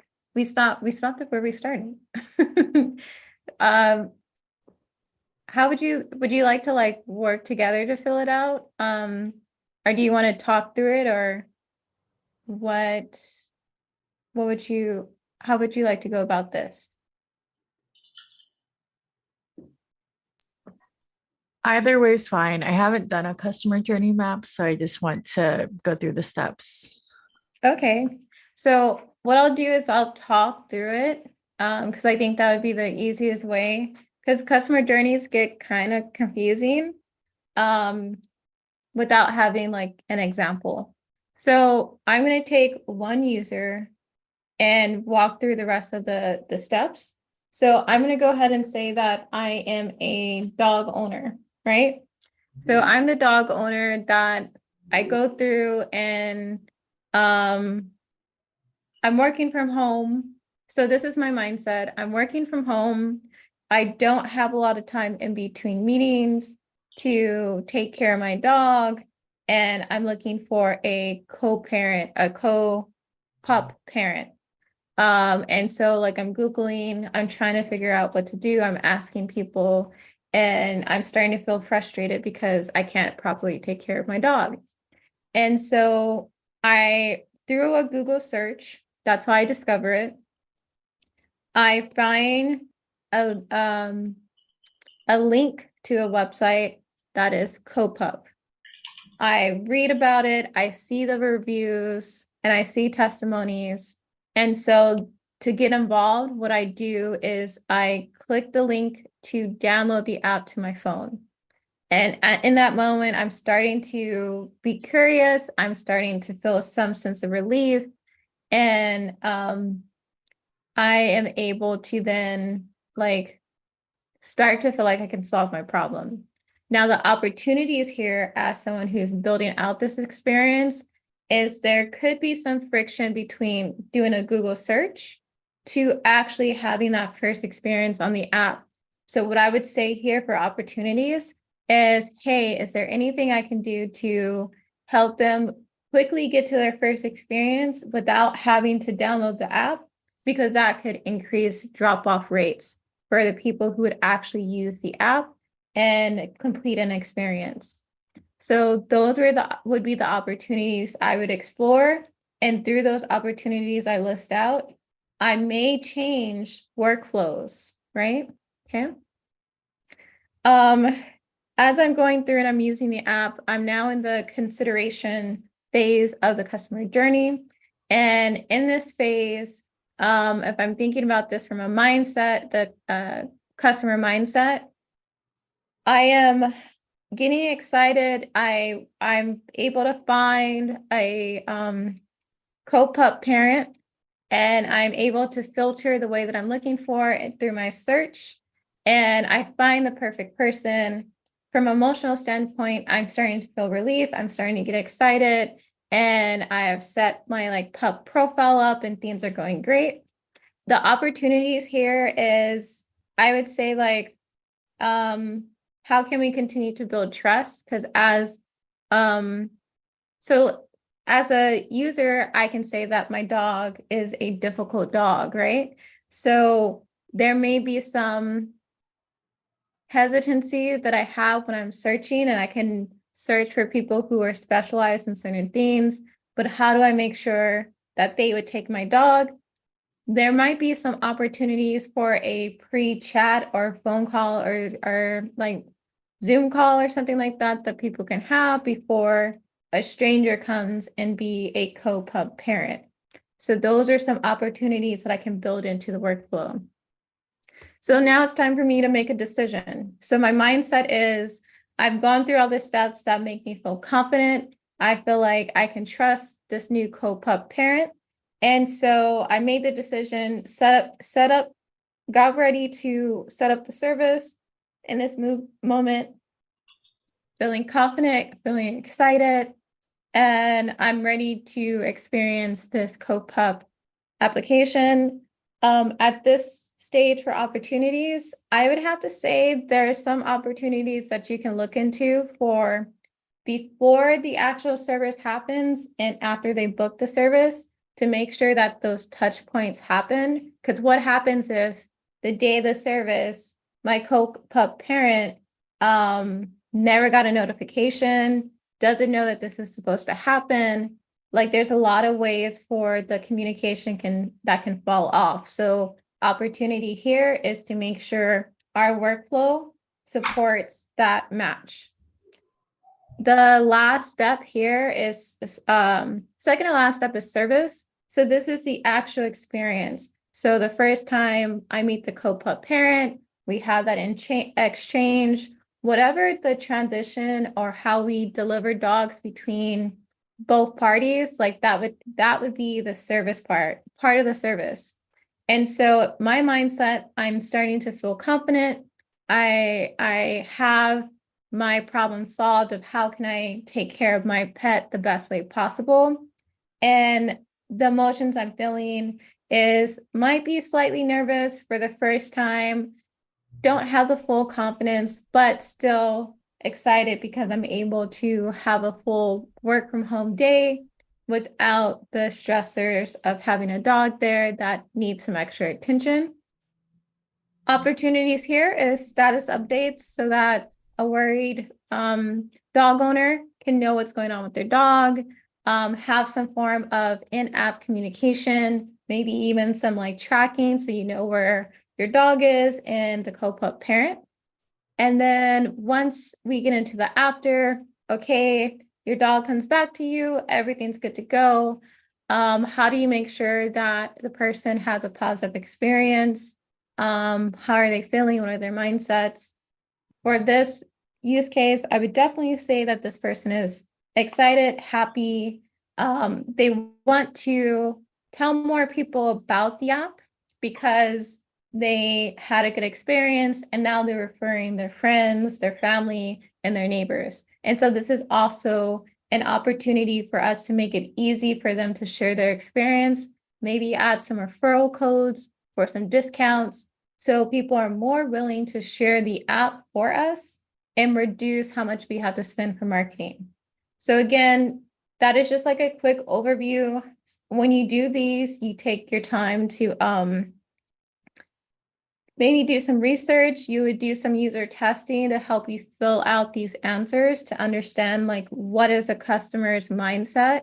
This is just mostly based off of my experience with my dog, and that's how I would feel during each of these stages. But I hope that helps with understanding how to take over or how to tackle a customer journey. I did a lot of talking, so I want to pause to see if anyone has any questions about what I just explained.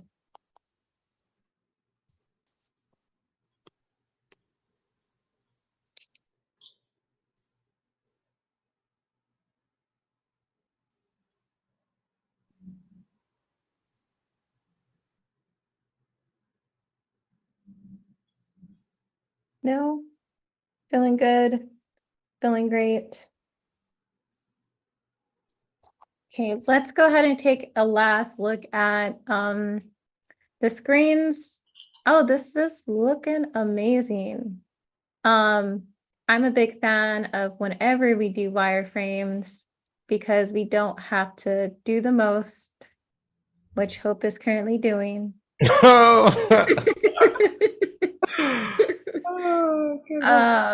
As I was just trying to explain like the nice and the importance of keeping things simple. No, it's cool.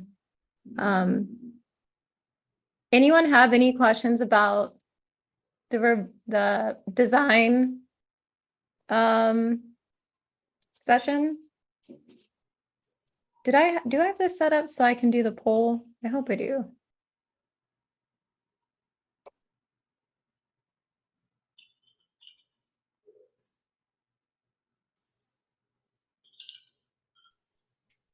Can Hope go over some auto layout stuff?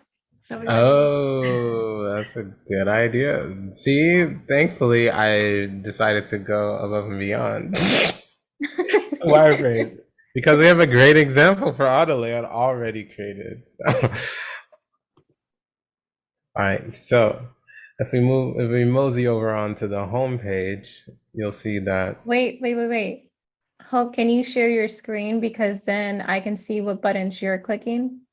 Okay, yeah, sure, I guess, sure. While we are making this transition of screens, I have launched the poll. Please feel free to fill this out to give us feedback about what's going on and how you felt about this. You might be sharing the wrong screen, Hope.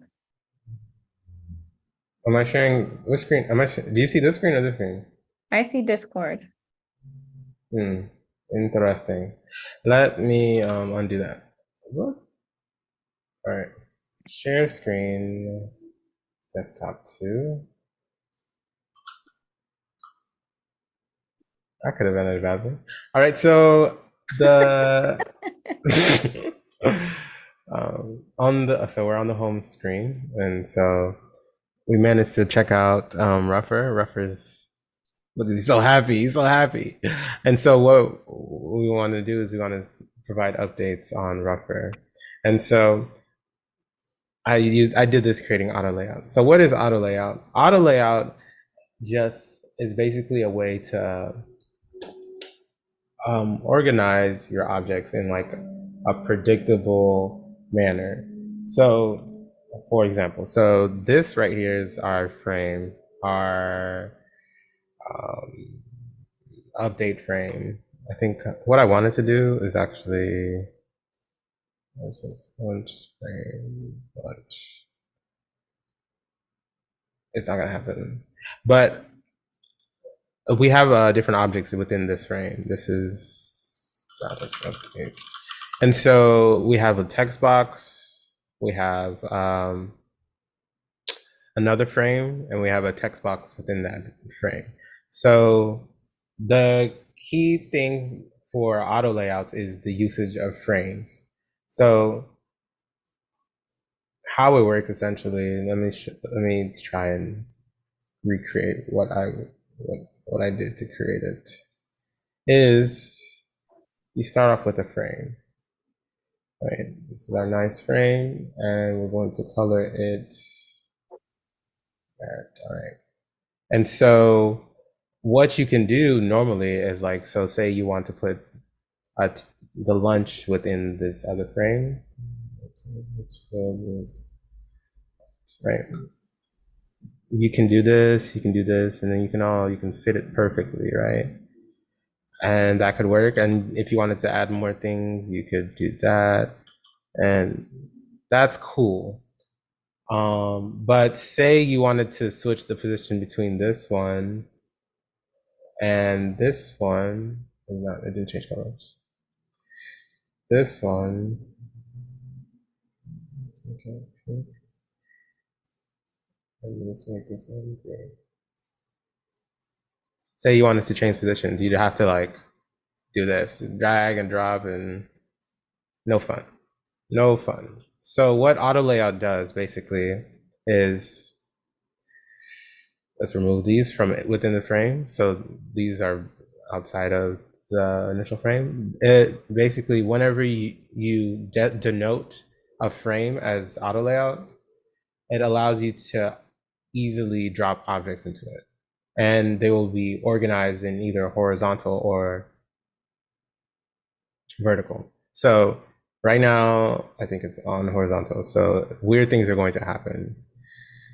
Yeah, but you add things and it automatically spaces them horizontally. But if you go to the auto layout and you change the orientation, you can see, wow, they're all oriented vertically. And there's lots of fun things you can do that. So like now, if I want to move this, I can just drag this. Oh, look, it's like so much easier. So really it saves design time. And also it's kind of intuitive for adding new things, deleting. Great. So, and then the other beautiful thing about auto layout is like the customization around the spacing. You can change how the spacing at the beginning, the spacing at the end, and also the spacing in between.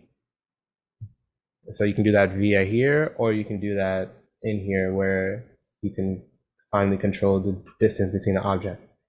So with that, basically all I did here was add two objects to this frame, and they're auto laid out vertically.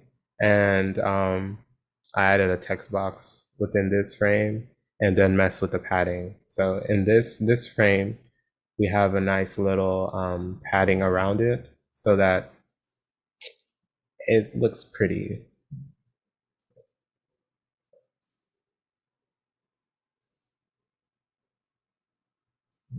That's it. Actually, you can probably try doing this yourself. Just grab a frame and drop a frame into a frame. Grab a frame, add auto layout, then drop something else in it, and boom. And then copy and paste. It's simple. Any questions? Was that clear?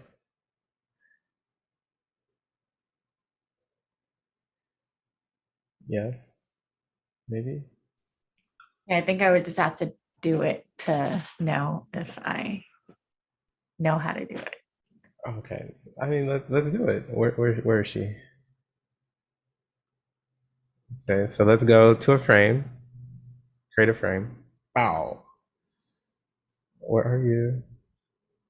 Let's create a frame.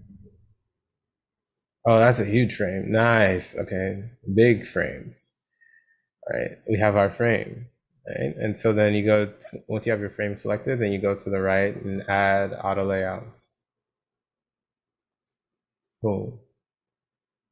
Now your frame has auto layout. Cool. So technically, oh, sorry. You can get another frame. Ideally, it's a frame thing.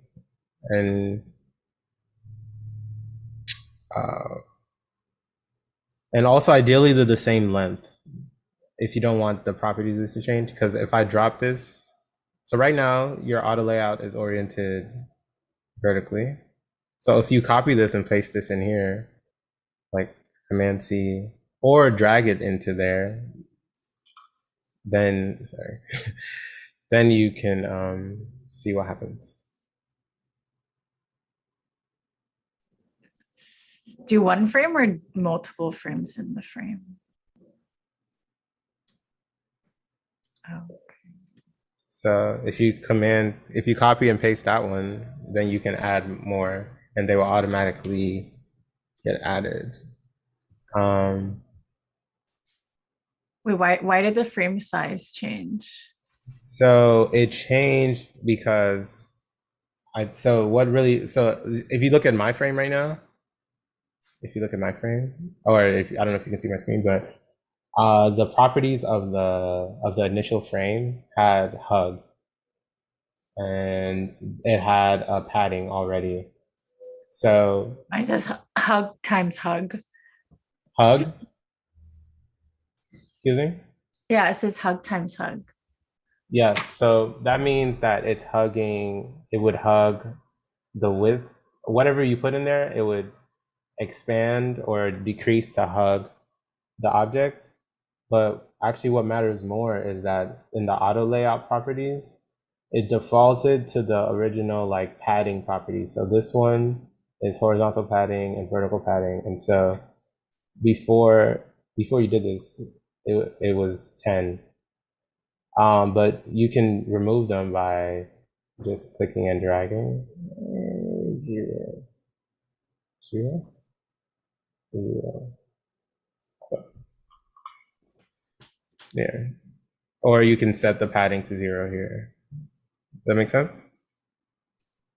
Yeah.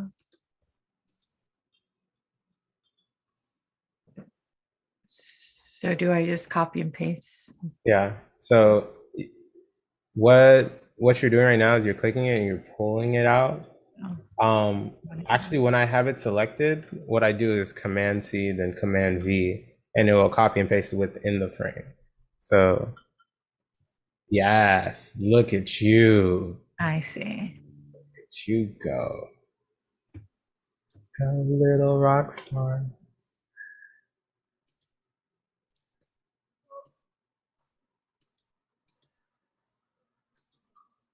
Shoot. All the colors of the rainbow.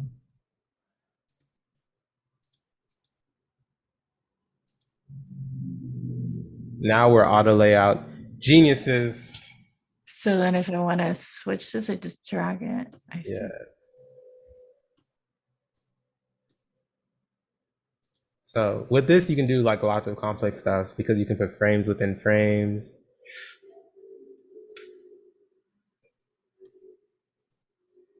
But understanding this, it kind of helps you think like, I don't know, think like a developer is the wrong term, but it just like a like consistent way of framing objects within a single thing. So oftentimes, like you see these different pages, a login page, like professional designers or designers in companies, they'll actually have all of this framed up. So like this right here would go in one frame and it would span the width of the entire, it'd be like this. And then you'd see like the padding. Done all the way on it. It's gonna break. Stuff is gonna break. But like,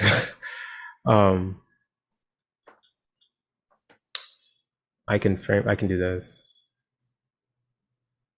Yeah. And so then each one of these sections on the screen would just be like, if this was an auto layout, this would just be one of the kind of basically like this, but you can see that each of these sections has its own frame that controls it. So you do a lot of frames within frames. Yeah. I see. That's helpful. Thank you. Sorry, can I ask a question? Could you say again why the original frame changed the size all of a sudden? So when you first create a frame in Figma, what happens is that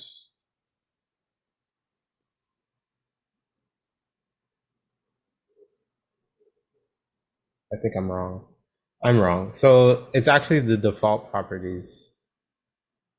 It's not anything based on the original state of the frame. So the moment I created auto layout, it added these paddings.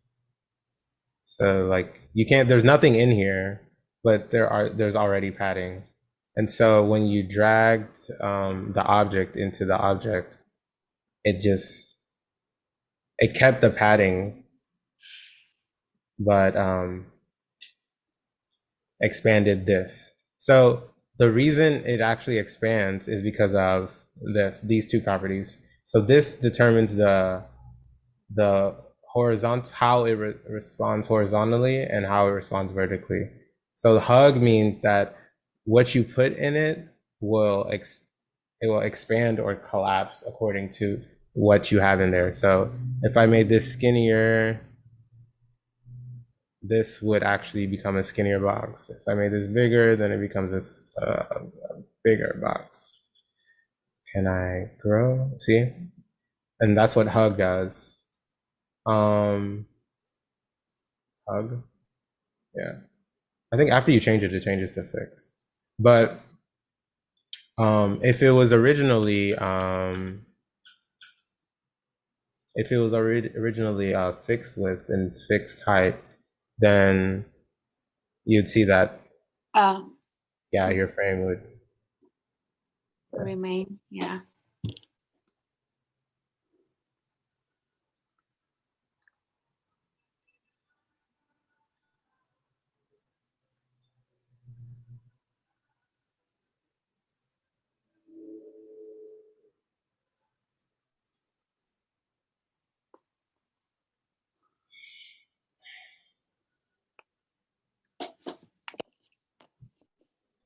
Any other questions? I'm here to answer all of the questions.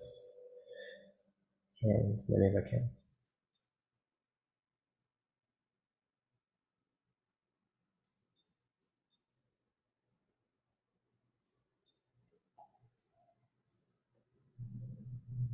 See, like it saves you a lot of work that could, like if you had to move all of them at one time or one at a time.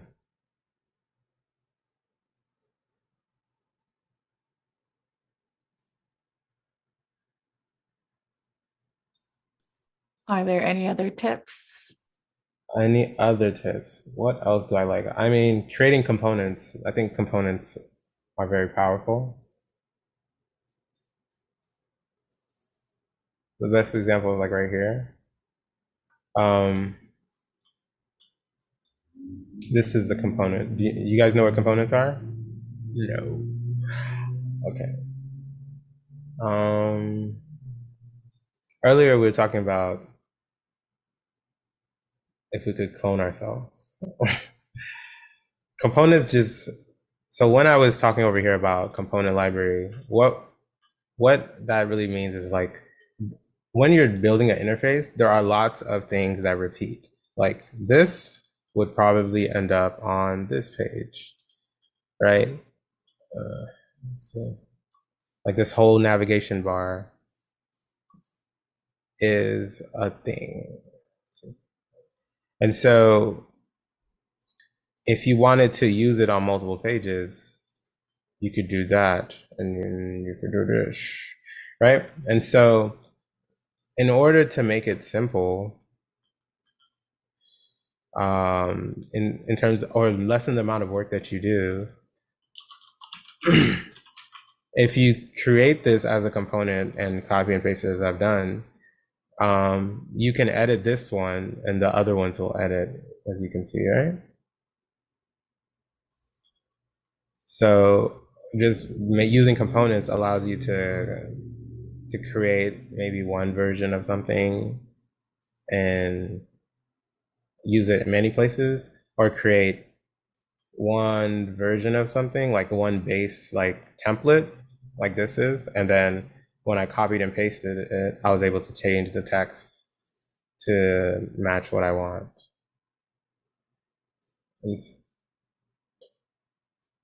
So components are powerful. Sorry, how did you do that? So to create a component is like so. So like let's say we have this. This is our button, and you just right click and create component. Boom.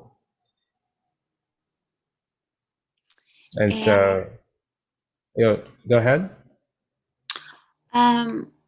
How did you do like, so when you change one word in one component, then it changes in all of them. But then sometimes you said you can change only one component, right? Yeah. So okay. So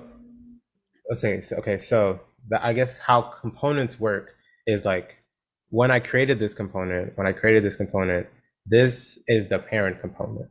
And so any other component after that is, they call it an instance. So if you see right here, this has a nice little filled in like square triangle thing that's not growing, even though I zoom in more. But these ones do not have that. They have an unfilled instance. So that's how you can tell the difference between a parent component that controls the children components.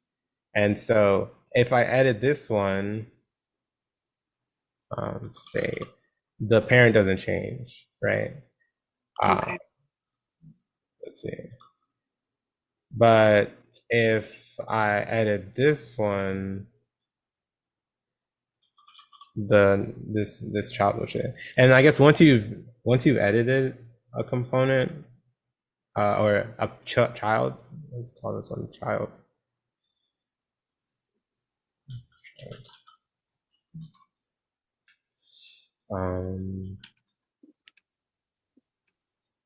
Once you've edited a child, it does like it no longer gets the original parent changes until you reset, and then it becomes like the parent.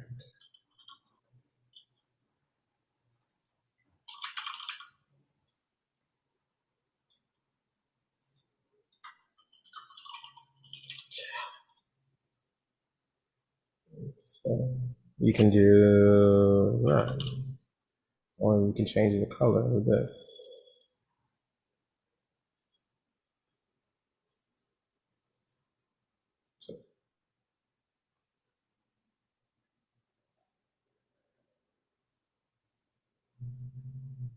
C'est bien?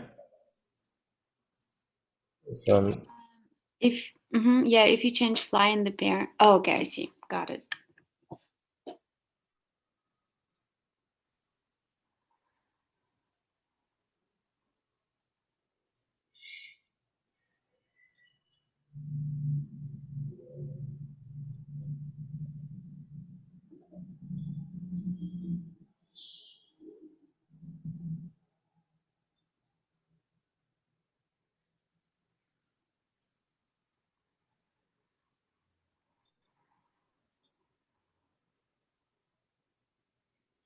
yeah, what I was gonna do is this.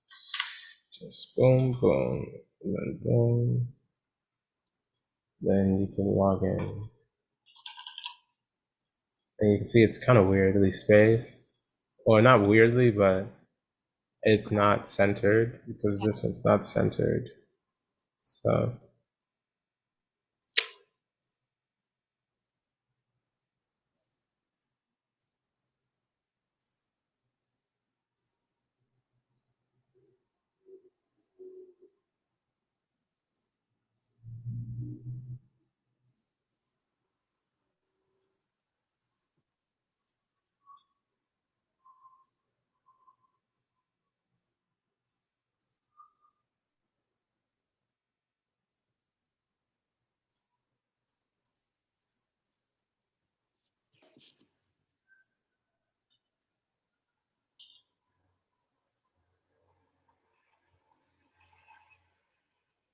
how can I see it?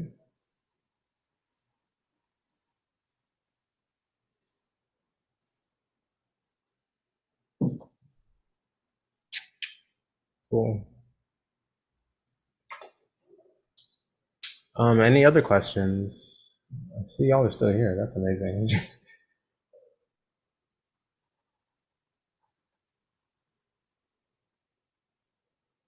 I really like these colors. I think this was a super awesome session. I feel like we focused more on learning than we did in other sessions. So I think we should try to make this a normal thing, like go through and build something, but then focus on some type of functionality in Figma. Mm-hmm.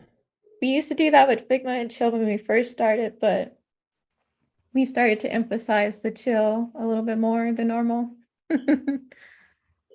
Yeah. Down for learning.